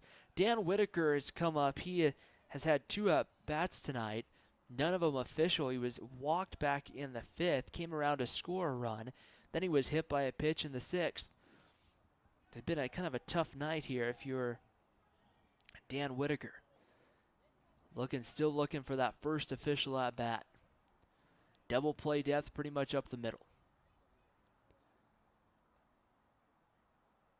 The first pitch, McCooch comes home, swung on and missed. No balls and a strike. The count here. A good crowd still here on a Friday night for baseball. Tomorrow's supposed to be a little bit cooler in the upper 50s around first pitch. Tomorrow night at 6 o'clock. Pilots and Wolverines, game 3. No balls and 1 strike to count. Runners get their leads. Hawken over at third. Here's the pickoff move, and they picked off Brian Pozez over at first. The snap throw, and he just kind of got caught in the dirt, it looked like, his cleat, and he just couldn't quite scramble back. So picked off is Pozez over at first.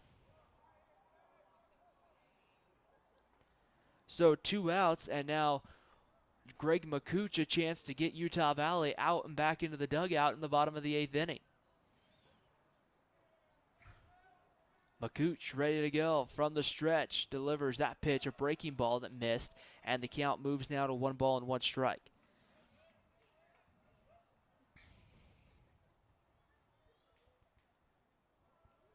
Forgione in the on-deck circle for Portland. Whitaker trying to keep the inning alive for the Pilots and get into another batter extended here in the 8th. That pitch, Whitaker fouls it off. It'll be 1-2. Most importantly for the Pilots right now, as a left-hander begins to throw in their bullpen, Portland trying to see if they can't make this a 1-run ball game heading into the bottom of the 8th inning. The goal of that would be close enough in striking distance coming up in the 9th inning where you could try to see if you can plate a run there and put some pressure on Utah Valley to win it in the bottom of the 9th inning. McCooch, the 1-2 pitch. Breaking ball called, strike 3, and Whitaker down on strikes. So McCooch closes the door in the 8th. We head to the bottom of the 8th inning. The Utah Valley Wolverines lead by 2. Looking for some insurance? We'll find out after the break. Can Utah Valley provide that insurance run? Find out on WolverineGreen.com.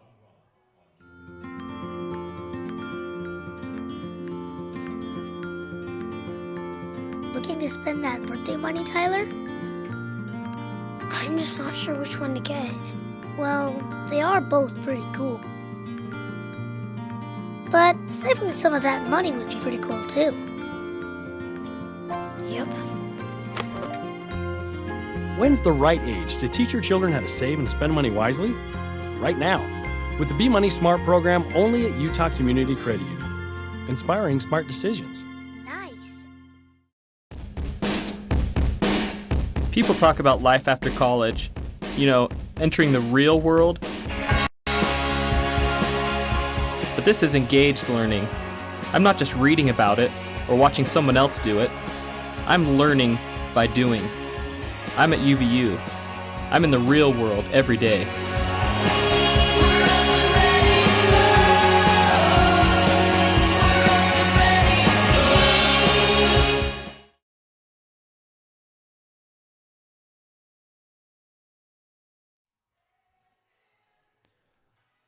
Bottom of the 8th inning here at Brent Brown Ballpark on the campus of Utah Valley University. The Wolverines looking here for an opportunity to get the insurance run. They'll have Stone Ramsey, Grayson Bogdan, and Zach Willis coming up, and they will face a new pitcher as the book is now closed on the right-hander, Lukenbach. Lukenbach goes 2 innings, gives up 1 hit, no runs. None of them are earned. Walked 2 and then struck out 3. He'll give way to number 15. That's Cole Doherty. The left-hander will come on. Doherty, a senior out of Round Rock, Texas, and played at Round Rock High School and Blinn College before coming here. And starts off Stone Ramsey with a first pitch fastball called for a strike, and it's 0-1. Looking for some insurance runs here for for that 9th inning. And the pitch comes in. Ramsey takes that one on the inside corner for a ball, and the count evens at 1 ball and 1 strike. Ramsey, Bogdan, and Willis, 9-1-2 coming up. It's lefty versus lefty matchup. Right away, Doherty kicks and delivers. That pitch right in at the knees for a called strike, and it's quickly 1 ball and 2 strikes the count here on Stone Ramsey. Big hole sitting out in right center field right now, with Wayland shaded towards left center field. That one inside and a little too tight for ball 2, and the count runs to 2 balls and 2 strikes here on Stone Ramsey. The left-hander, Cole Doherty, looks in, gets the sign, and delivers home the 2-2. Ground ball hit right to third, knocked down by Whitaker. Great play, spins to his feet and throws him out over at first for the first out of the inning. He fielded that one going towards the outfield, had to get to his feet, turn, spin, and throw to first, and did it all very solidly and made a great throw. And now with 1 out, I think we're going to have a pitching change here. I think they brought the left-hander Doherty in specifically just to face Stone Ramsey. As now they signaled down to the bullpen, I thought, as they're going to come out here, and we'll see here if they're going to take the baseball, and they will. So Portland's going to make a pitching change here in the 8th inning. So just a 1 batter appearance here for Cole Doherty. And I mean, I can see it. You wouldn't really want to keep the left-hander in to face Grayson Bogdan and Zach Willis, because your next lefty coming up would be Mark Kruger. Utah Valley, not a ton of left-handed hitters in their lineup, but they have more pitchers getting loose down in that bullpen. So we'll see here if they decide what they decide to do here. A right-hander going to begin to get loose coming into this ball game. I believe that's number 25 coming in. Cameron Richmond, a freshman out of Walla Walla, Washington. It's going to be kind of a sidearm delivery. Richmond played at DeSales High School. And the right-hander will get ready to take over on the mound. So he'll conclude his warm-up toss as Grayson Bogdan's going to be the hitter. He's going to face Cameron Richmond. Has pitched pretty well for Portland when coming into the ball game. So far on the season, no record, no saves. He's pitched in 4 innings, only allowed 2 hits, no runs, 2 walks, and 6 strikeouts. The 1 double on the season, and Grayson Bogdan will be the first hitter that he'll face, as Bogdan is coming into this at bat 1 for 4 on the night, had a double back in the 4th inning. Also a fly out, a fielder's choice, and a hard hit line out back in the 1st, and the first pitch away for a ball to Grayson, and it's 1 ball and no strikes to count. Richmond, a quick worker, comes home. That pitch inside and hit Grayson Bogdan, and Bogdan will go to first base.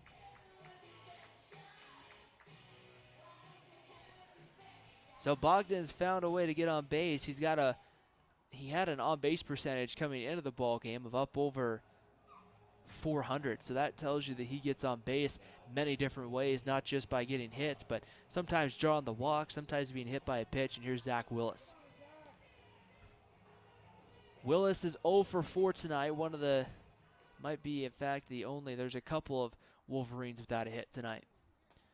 Willis reached on an error and takes a first pitch strike, and it's 0-1. Willis reached on an error in the 4th inning, came around to score a run, a couple of ground outs to go along with a strikeout on the night for the Wolverines.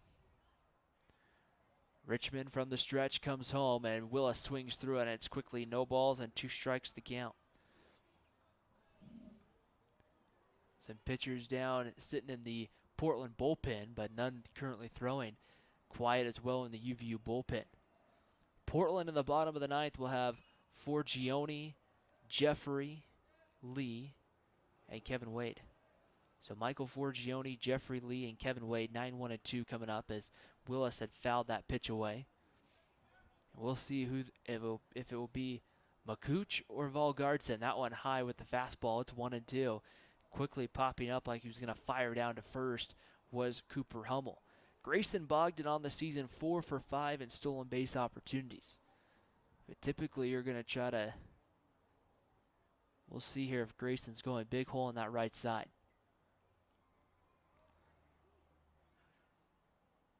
One ball and 2 strikes to count, and time called, it looks like, and a balk is going to be called, and that's going to award Grayson Bogdan second base on the balk. The home plate umpire quickly pointed and told Grayson Bogdan to go to second. I can only think that it's going to be a balk call. I didn't see it from here, but the umpires are a lot closer than I am, and it will be a balk. 1 ball and 2 strikes to count to Willis, and that pitch is hit off into right field. Going back on it is Lee. He's going to make the play. Bogdan's going to tag from second. He'll make it to third standing up, and with 2 outs here in the 8th, a runner's on.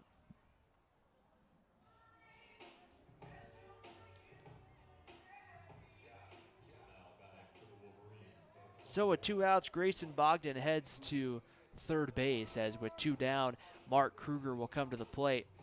Kruger has a pair of hits tonight for Utah Valley, playing center field for the Wolverines. So he's flown out to left and then also has flown out to right. Kruger with a pair of hits tonight. Made a couple of nice defensive plays.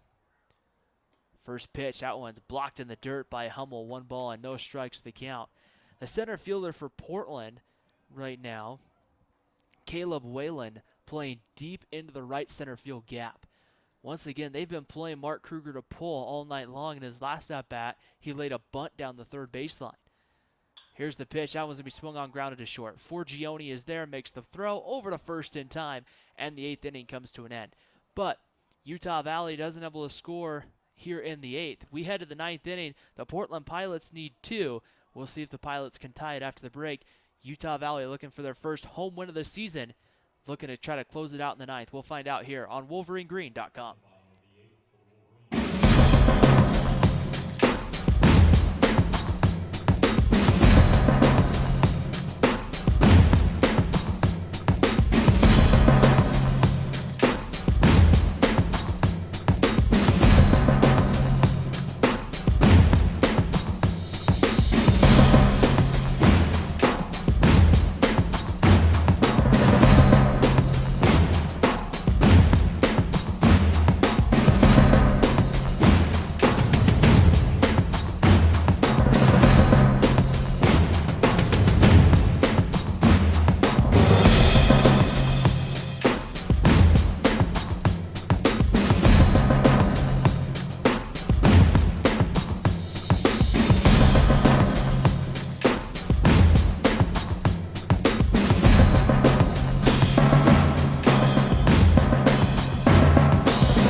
Top of the ninth inning here at Brent Brown Ballpark. Utah Valley trying to close out their first home win of the season and get back to 500 at 8-8. And they're 3 outs away from doing that, and they'll have the bottom part of the Portland Pilots lineup coming up. Leading off will be shortstop Michael Forgione. Forgione, Jeffrey Lee, and Kevin Wade are the 3 scheduled hitters here in the ninth inning. Forgione on the night has a double and a run scored and has hit into a couple of fielders' choice.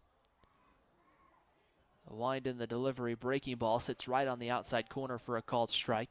And it's no balls and 1 strike to count here on Michael Forgione. Greg McCooch trying to close this one down. I believe Kyle Valgardson getting loose, though, in the pen, just in case, as Forgione misses. And it's 1 ball and 1 strike.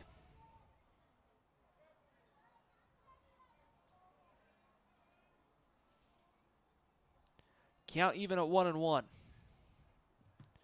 The wind in the delivery, the pitch coming home, and that pitch is away for ball 2. It's 2 balls and a strike. The count here on Michael Forgione.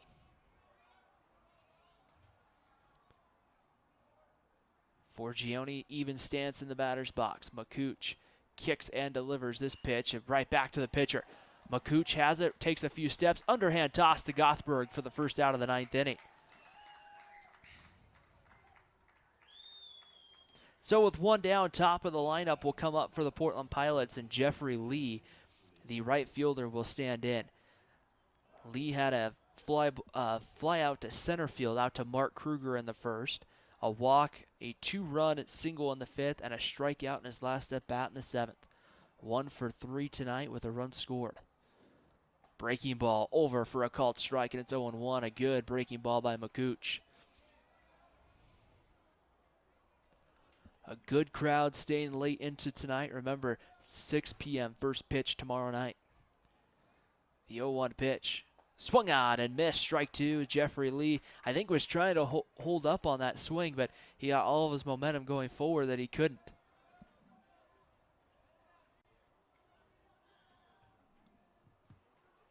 No balls and 2 strikes the count. Ready to go.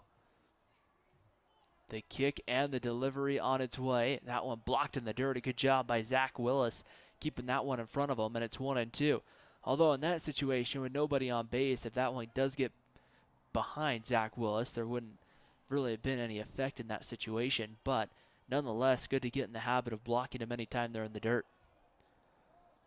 Time called here as Lee wants time. He'll step out and now get back in the batter's box. McCooch staying right on the mound in between pitches. Looks in, gets the sign from Zach Willis, kicks and delivers. Pitches are off the plate for a ball, and it's 2 balls and 2 strikes to count here on Jeffrey Lee.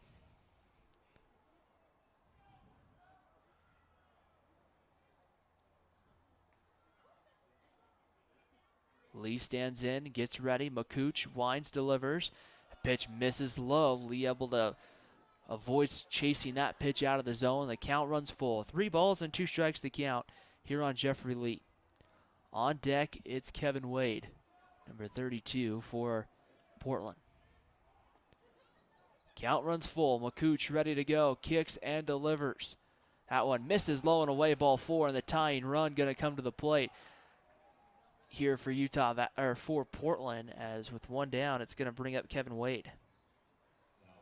This is the part of the lineup you really don't want to get into and get in a lot of trouble with, having Whalen and Hummel and Barr coming up. You don't want to have any opportunity. Kyle Valgardson is getting loose down in the pen, the right-hander, beginning to throw off that mound here. So here's Kevin Wade, 0 for 2 with a pair of groundouts on the night. Gothberg will hold the runner, Jeffrey Lee, on at first. He's got good speed. Breaking ball, inside corner, but missed for a ball. 1 ball and no strikes. Lee on the years, 1 for 1 in stolen base attempts. I would be surprised in this situation to see him go. And now pitching coach Dave Carter going to pop out of the dugout here. And he's going to go out and have a quick word here with McCooch. I'm pretty sure what they're probably doing is just allowing a little more time for Kyle Valgardson to go out there and get loose. I would be surprised if Kevin Wade reaches in this situation. I would be surprised if McCooch will stay in to face Whalen. I just wonder if Utah Valley might not go down at that point to Kyle Valgardson and go down to Valgardson to face the hot-hitting Whalen.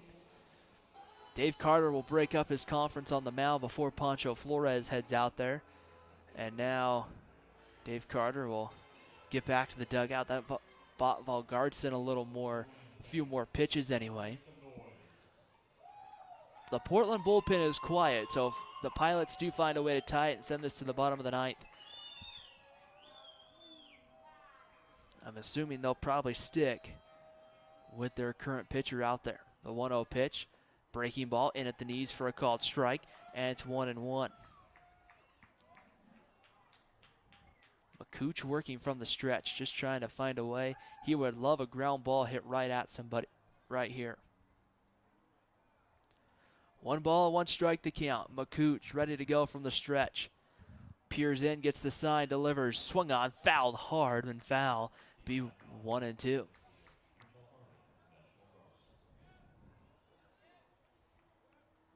One ball and 2 strikes the count here on Kevin Wade. The junior infielder came in the game halfway through to play at first base for Eric Sapp. The 1-2 pitch, McCooch comes home. Breaking ball just missed below the knees for a ball. And it's 2 balls and 2 strikes the count on Kevin Wade. That one looked pretty good, but then just kind of fell out of the zone at the last minute. Lee with a very conservative lead over at first base. Gothberg will hold him on. McCooch takes a look over to first, and Lee will get back a little bit closer to that bag. McCooch very aware of Lee at first, and the pitch comes in. That one's going to be swung on, grounded slowly to third. Ramsey's going to come up with it. His throw to first is in time for the second out of the inning. So the runner does advance to second on the play is Lee, and Ramsey makes the nice throw. There's 2 outs, and now you bring up Caleb Whalen. Whalen had the RBI double back in the 5th inning. Struck out in the 7th and back in the 1st and went down.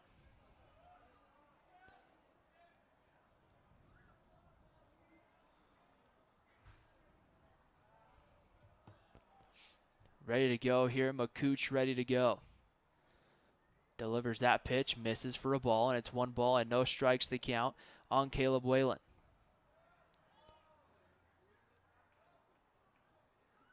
Whalen had a really good offensive series last weekend.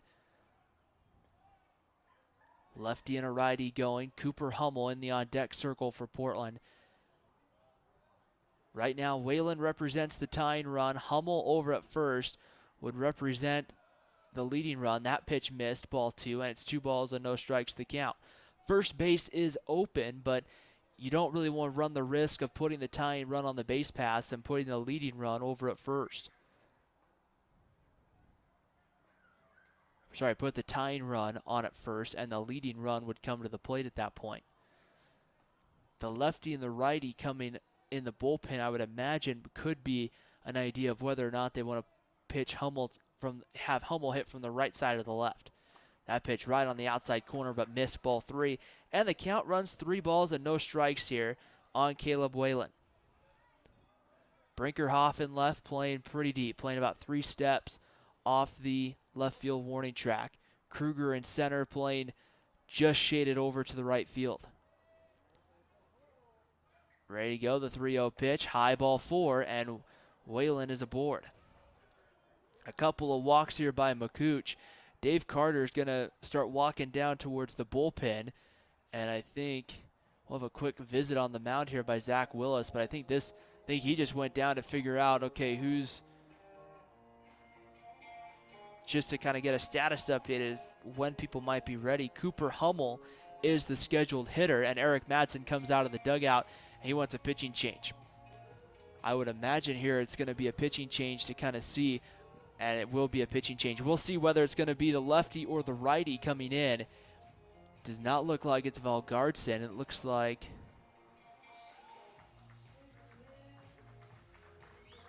think that's the lefty coming in out of the bullpen, and it is the lefty. So Greg McCooch goes an inning and a third, allows 1 hit, no runs, walks 2, and strikes out 1. And now it's going to be, trying to see who that is on the mound for Utah Valley. It's a left-hander. Believe that might be Marco Briones, the lefty. And I'm not surprised to see, because Hummel has the power from the left side of the plate. So they turn around and they make Hummel now hit from the right side here. And it is Marco Briones, the left-hander out of Los Angeles, California. Briones on the season, the lefty is making his 5th appearance, has a 3.52 ERA, has gone 7 2/3 of an innings, 8 hits, 3 runs, all of which have been earned, have walked 1, struck out 4. Opponents are hitting .276 against him. And now for Portland, the Pilots have the leading run coming to the plate here in the form of Cooper Hummel. So a good opportunity here to see what Utah Valley can do here, try to hold on to this one. Game 3 of this 4-game series starts tomorrow, 6 p.m. first pitch here at Brent Brown Ballpark. Plenty of seats available for that one, and if not, it will be here on WolverineGreen.com. Myself and Jordan Bianucci will have the call, as Jordan has been away for the last couple of nights, but he'll be happy to be back tomorrow night. He'll be happy to know, too, if Utah Valley can hold on and get this victory here. Noon first pitch on Sunday, and then we'll have the series next weekend with the Minnesota Golden Gophers. So it should be a fun weekend. Next couple of weekends here. Minnesota coming in, the first Big Ten team will come in here from the conference.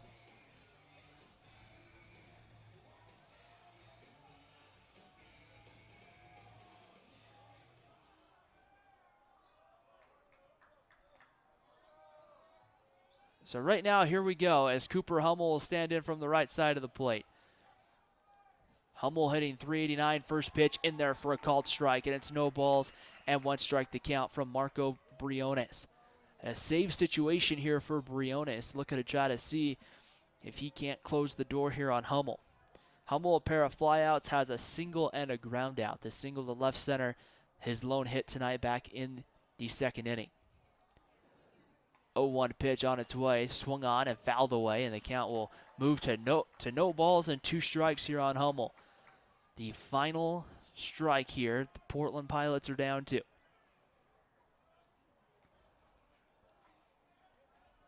If the inning should continue, Ryan Barr in the on-deck circle for Portland.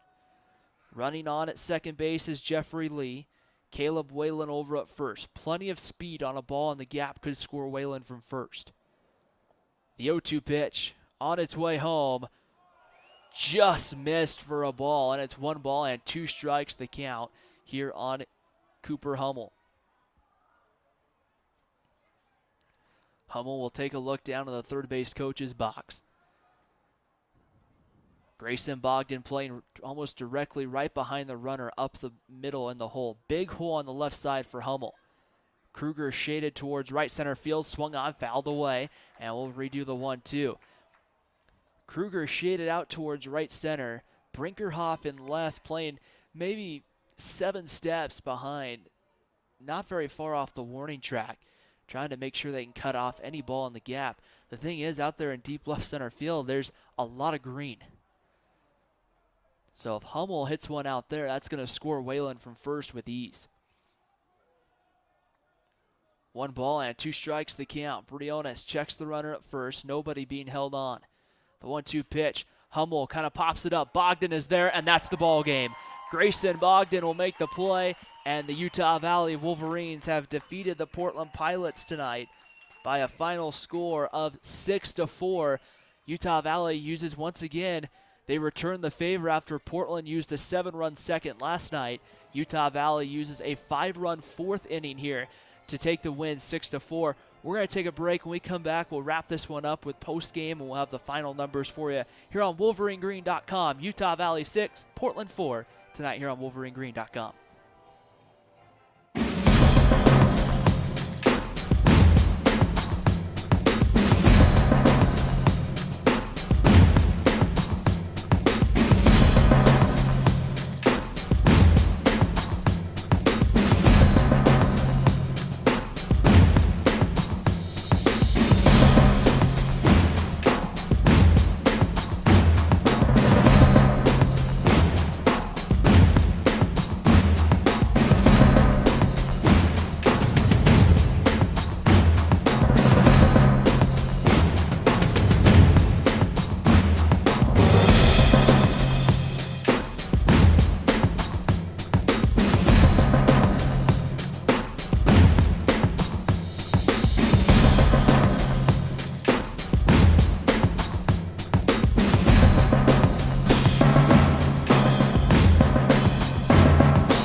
A very excited crowd tonight here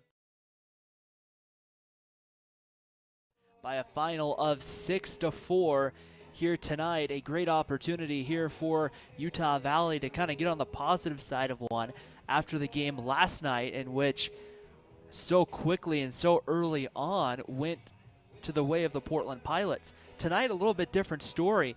A really pitcher's duel starting off in the early going. A lot of zeros between the two starters, Patrick Wolf and the Portland starter. For the Pilots tonight, it was number 20. It was Davis Tamaganga on the mound for the Pilots tonight.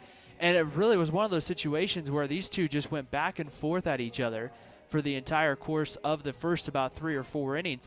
It was back in the 4th inning when all of a sudden the Utah Valley bats came alive.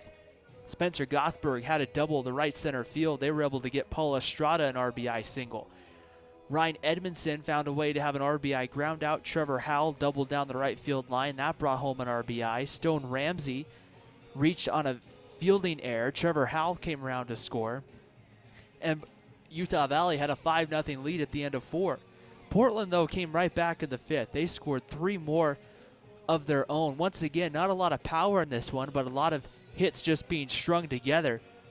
It was Jeffrey Lee, the right fielder. He singled through the left side. That brought home 2 runs. And then Caleb Whalen had a double down the left field line. That brought home another run, 5-3 at the end of the top of the 5th inning. Utah Valley would add 1 in the bottom of the 5th inning. Paul Estrada had his 2nd RBI of the night on a single down the right field line. And then Portland would score 1 in the 8th inning on an RBI single. And then that would be the story of the ball game. So a great opportunity for Utah Valley. The Wolverines come out on top tonight by a final score of 6-4. Patrick Wolf gets the win. He improves to 1-0. A great performance from Patrick Wolf outside of that 1 inning where he gave up the run in that opportunity. Marco Briones picks up the save, his first of the year. Once again, this game played pretty quickly, 3 hours and 19 minutes here at Brent Brown Ballpark. With the win, Utah Valley moves to an even 8-8. They even the series here with the Portland Pilots at 1 game apiece, setting up tomorrow's game 3. A 6 o'clock first pitch right here at Brent Brown Ballpark. The Portland Pilots fall to 9-5 with the loss. And what a game that it was. Utah Valley coming out on top. Once again, our final score for our entire crew and team here at Brent Brown Ballpark. I'm Ryan Pickens signing off. Utah Valley wins tonight 6-4. Game 2 tomorrow, 6 p.m. first pitch here on WolverineGreen.com.